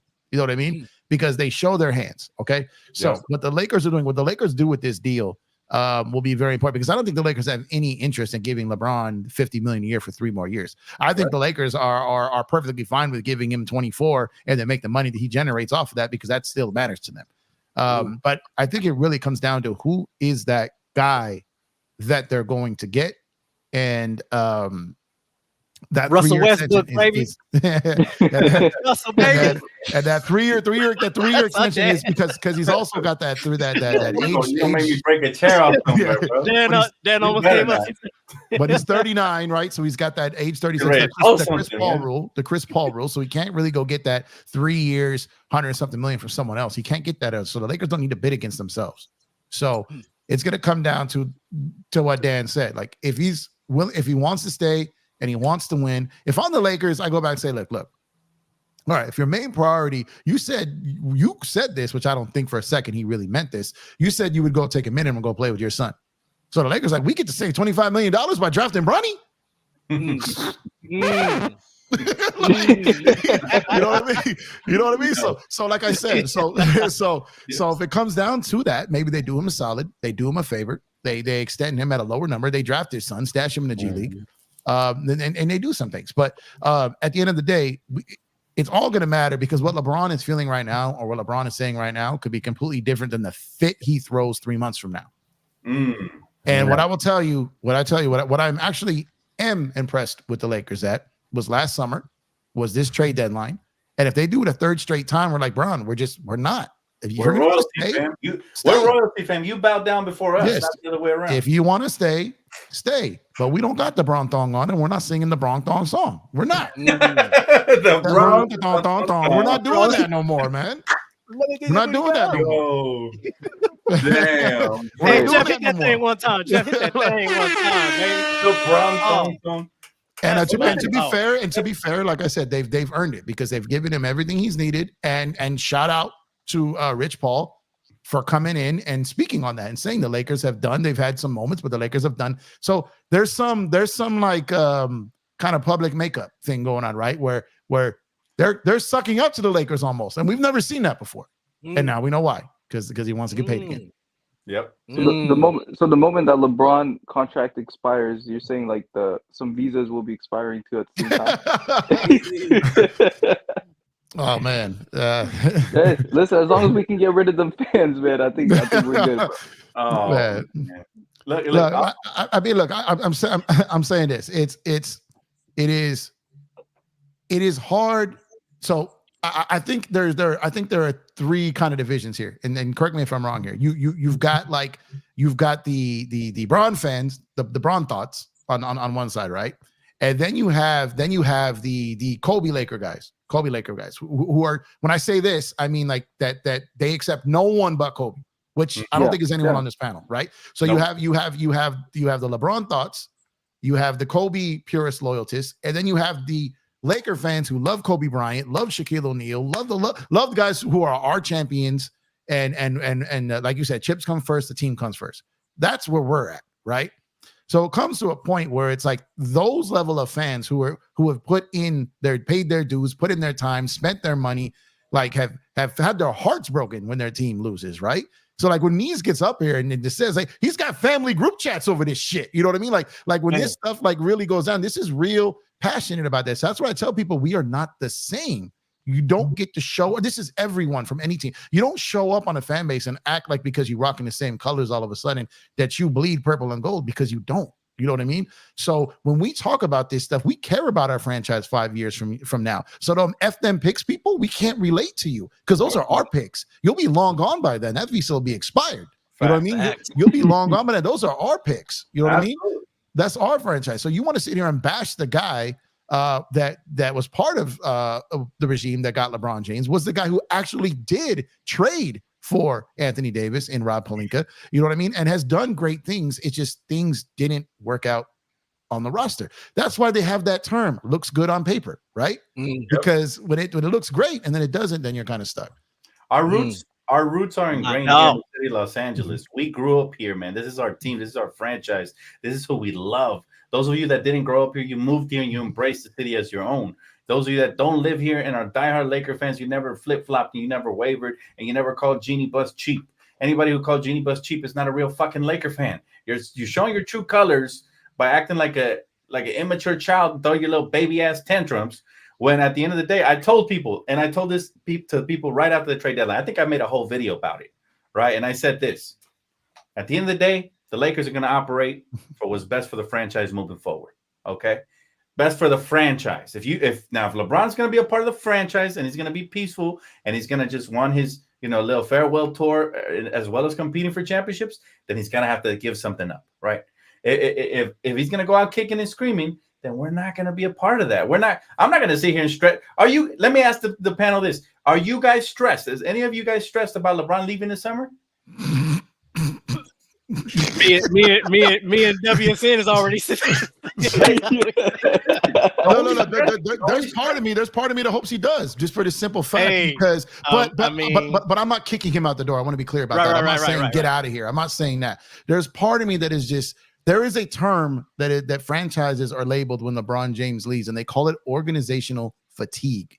Yep. And it's a real thing because of what Dan said. Like in a lot of ways, bro, Bron is like OnlyFans chick, bro. In a lot of ways, it's just like a shout out to Christian Wood. But it's like there's a lot of things that you have to put up with and tolerate. Now there's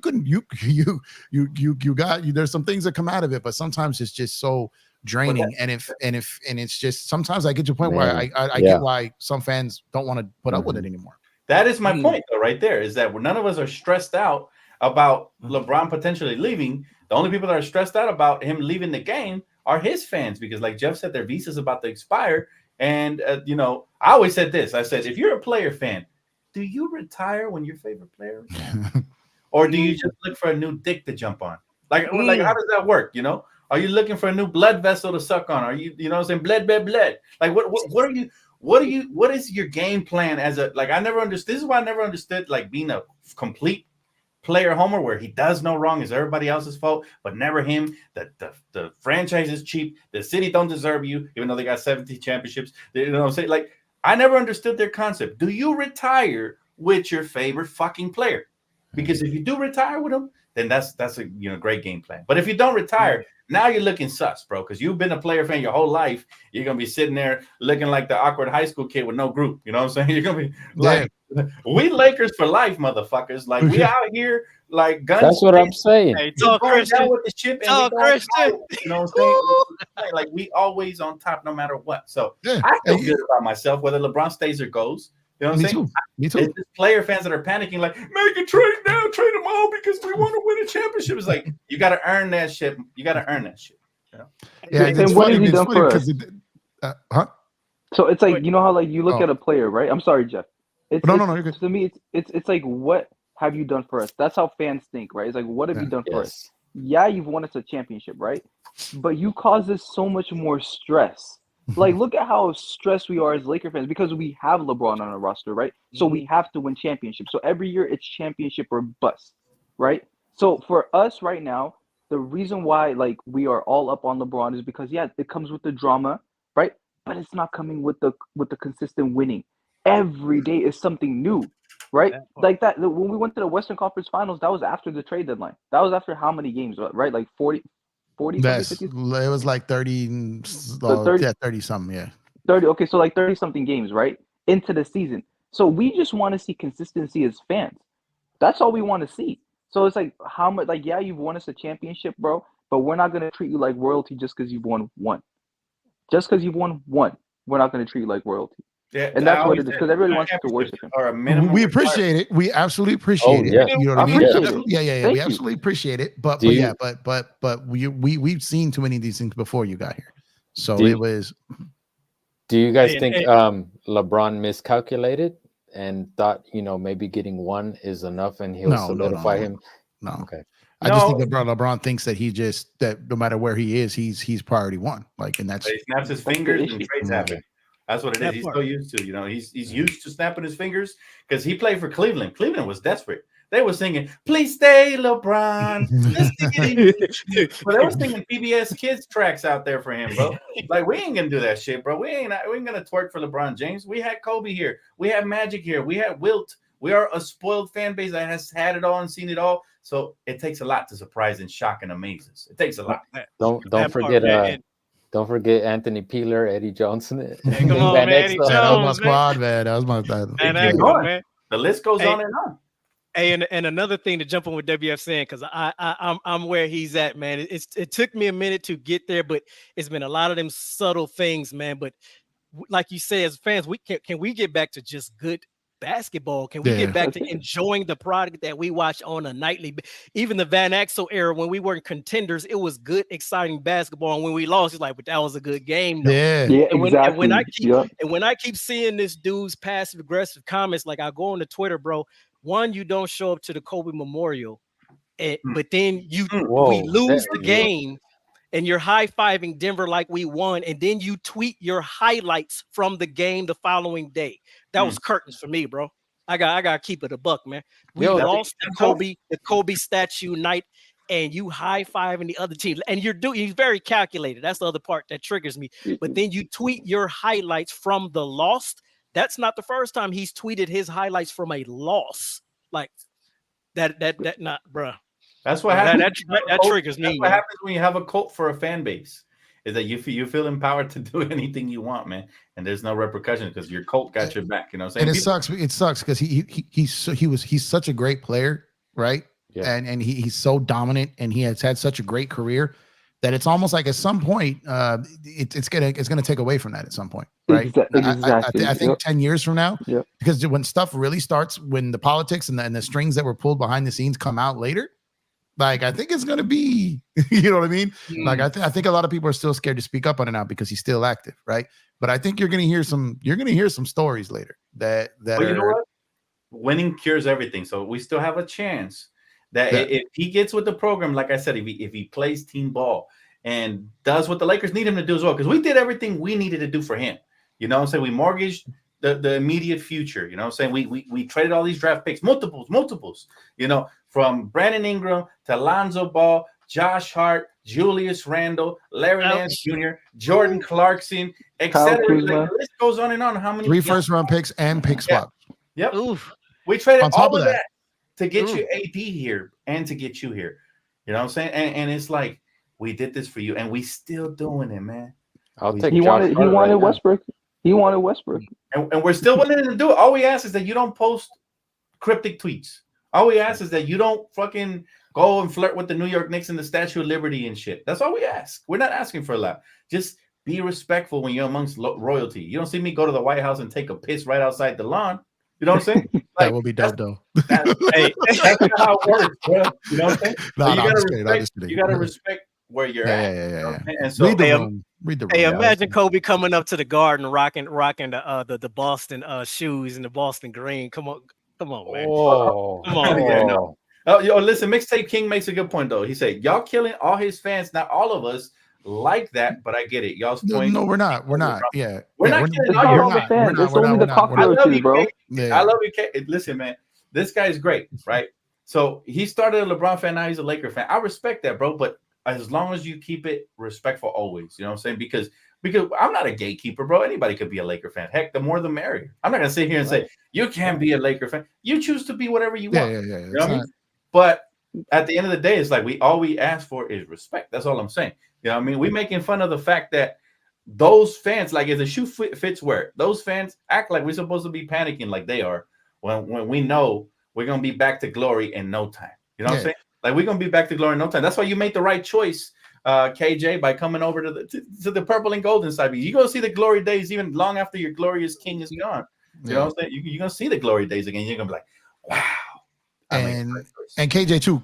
I'm hard on delirious Laker fans too. So it's not just Bron stands. Like I'm hard on delirious Laker fans too. So this is just in general.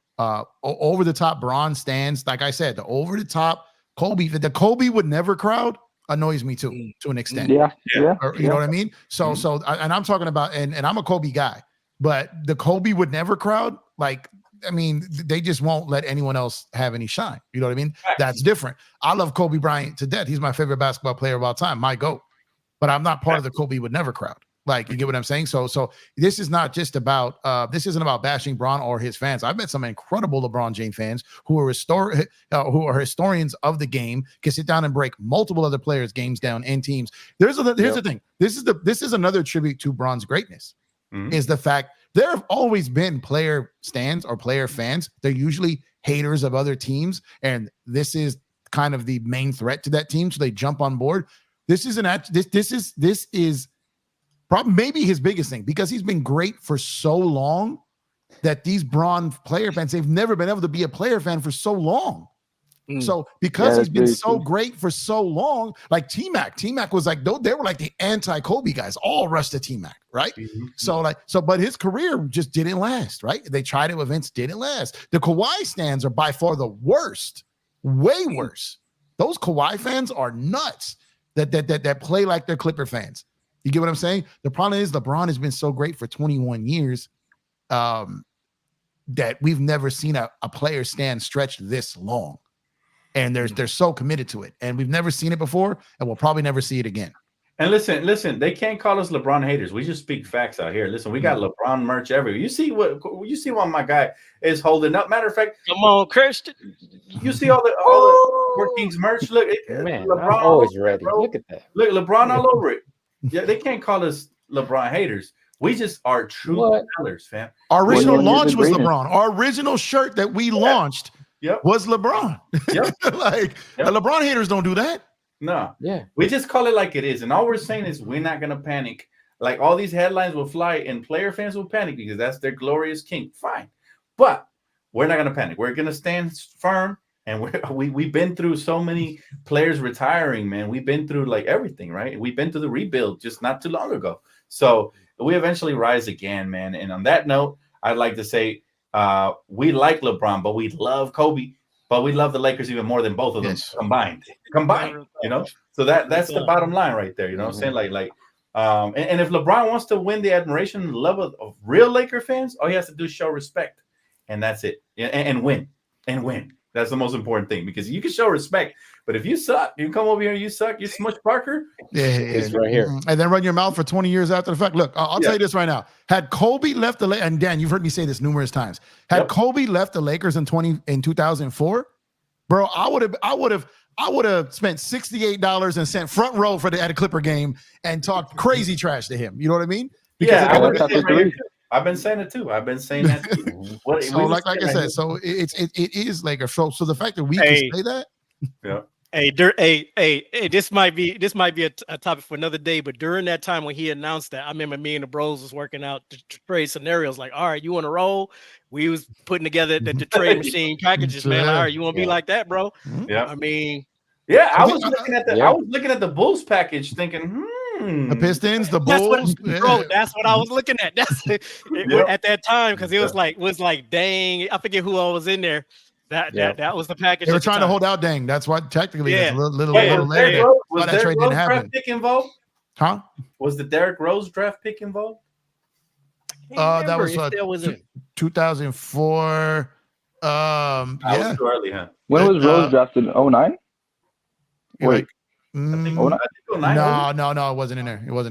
No, it wasn't in. Okay, then it wouldn't have been worth it anyways. But I mean, regardless, it wouldn't have been worth it. There's no trade that would have been worth it. But if he was gonna, but it ended up, like I said, ended up not being what it was. But had he dipped out, like, we would have loved what he gave us. But at the end of the day, it wouldn't have been what he was being here for 20 years. Wouldn't have been.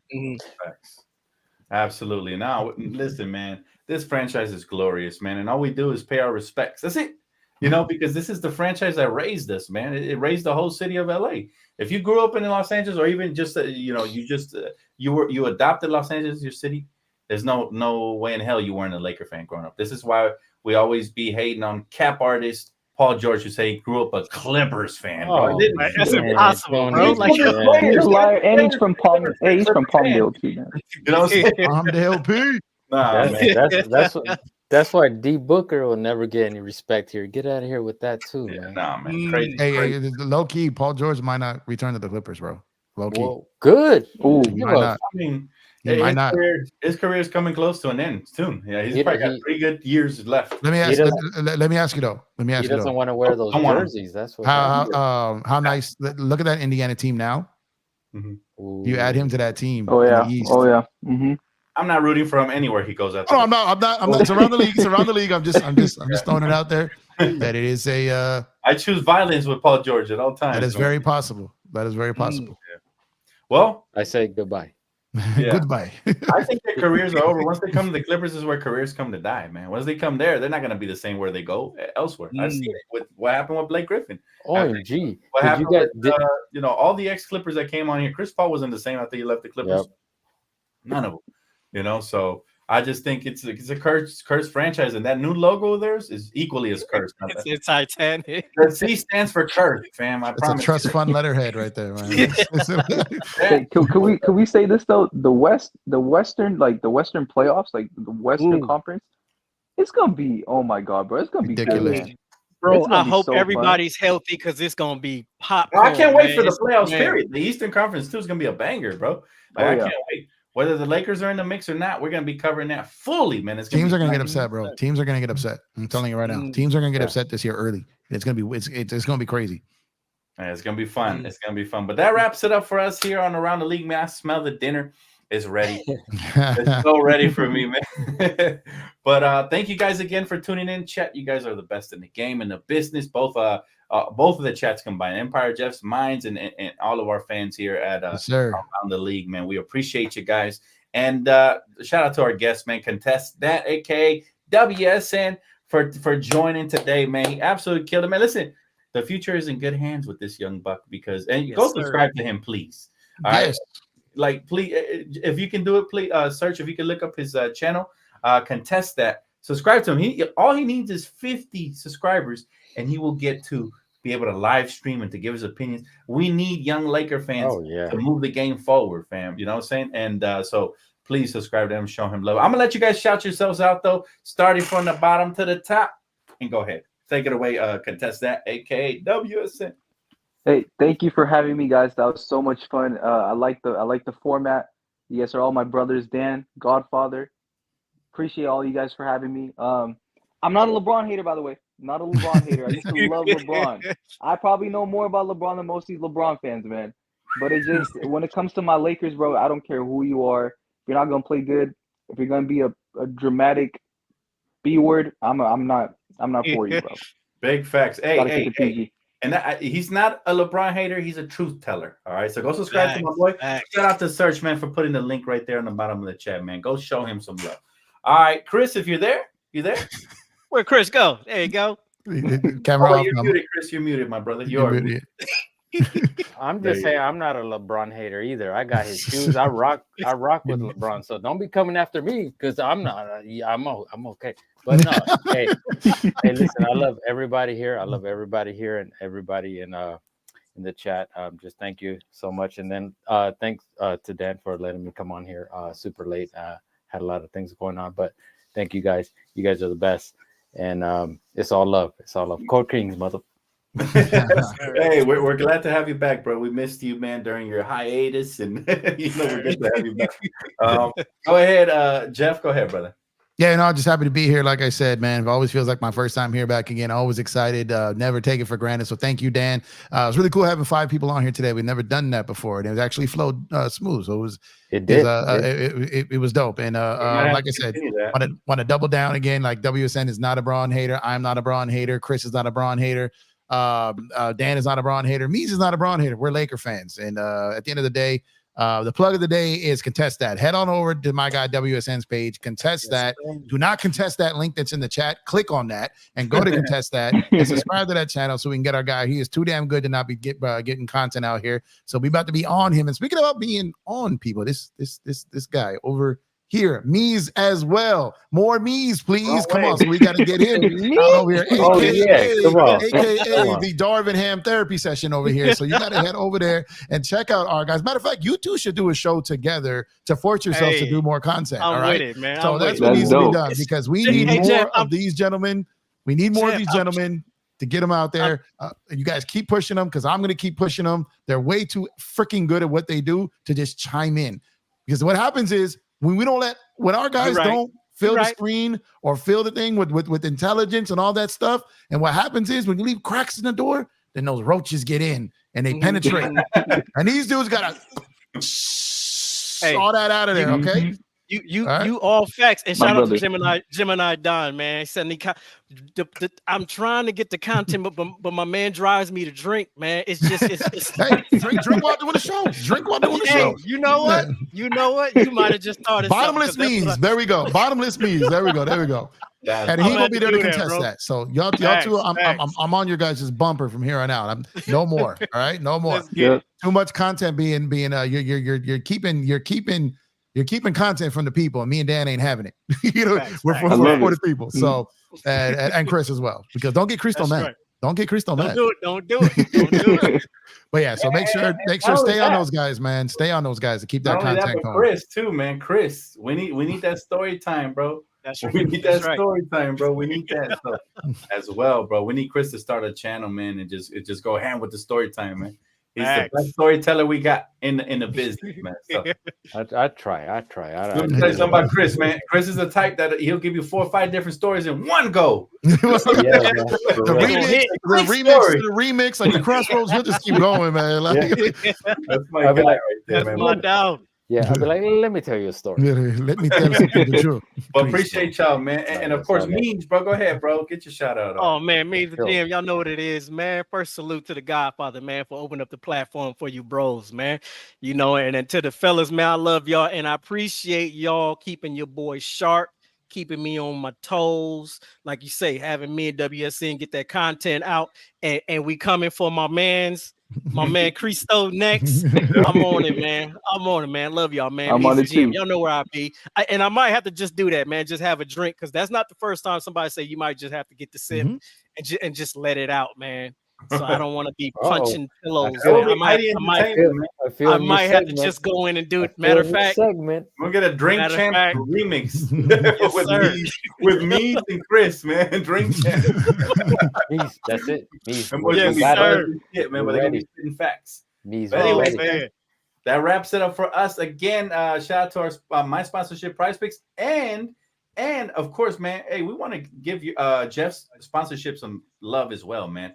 Talk to him about your sponsorship, bro. Appreciate you, man. Search if you can drop that in the chat. You probably already have, but for all the Fanatics people out there, man, you're buying Laker gear, you're buying Dodger gear, you're buying Rams gear, whatever team you rock with, head on over to Fanatics using our Empire Jeff TV's link. Your order experience does not change. All it does is every order that you place, they make a contribution towards the channel, which helps the channel, man. Getting some new equipment. Going to do some giveaways. You're going to catch us live outside of out of crypto, maybe on the road or some stuff. And all this type of stuff goes towards contributing towards that and giving back to the channel. So shout out to Fanatics for that, man. Gave your boy an opportunity here with that. So head on over to Fanatics. Like I said, your order experience does not change. They just break your boy off the channel off with a little something if you place an order with our link.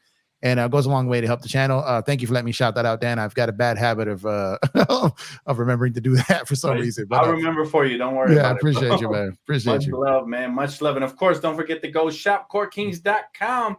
We go for some of the greatest merch out there in the business, man. And we got more coming, so stay tuned. All right, y'all. Signing off, man, from around the league. Thank you, guys. Much love. Talk to you guys on the next one. Peace. I can't wait to bash Portland on both y'all.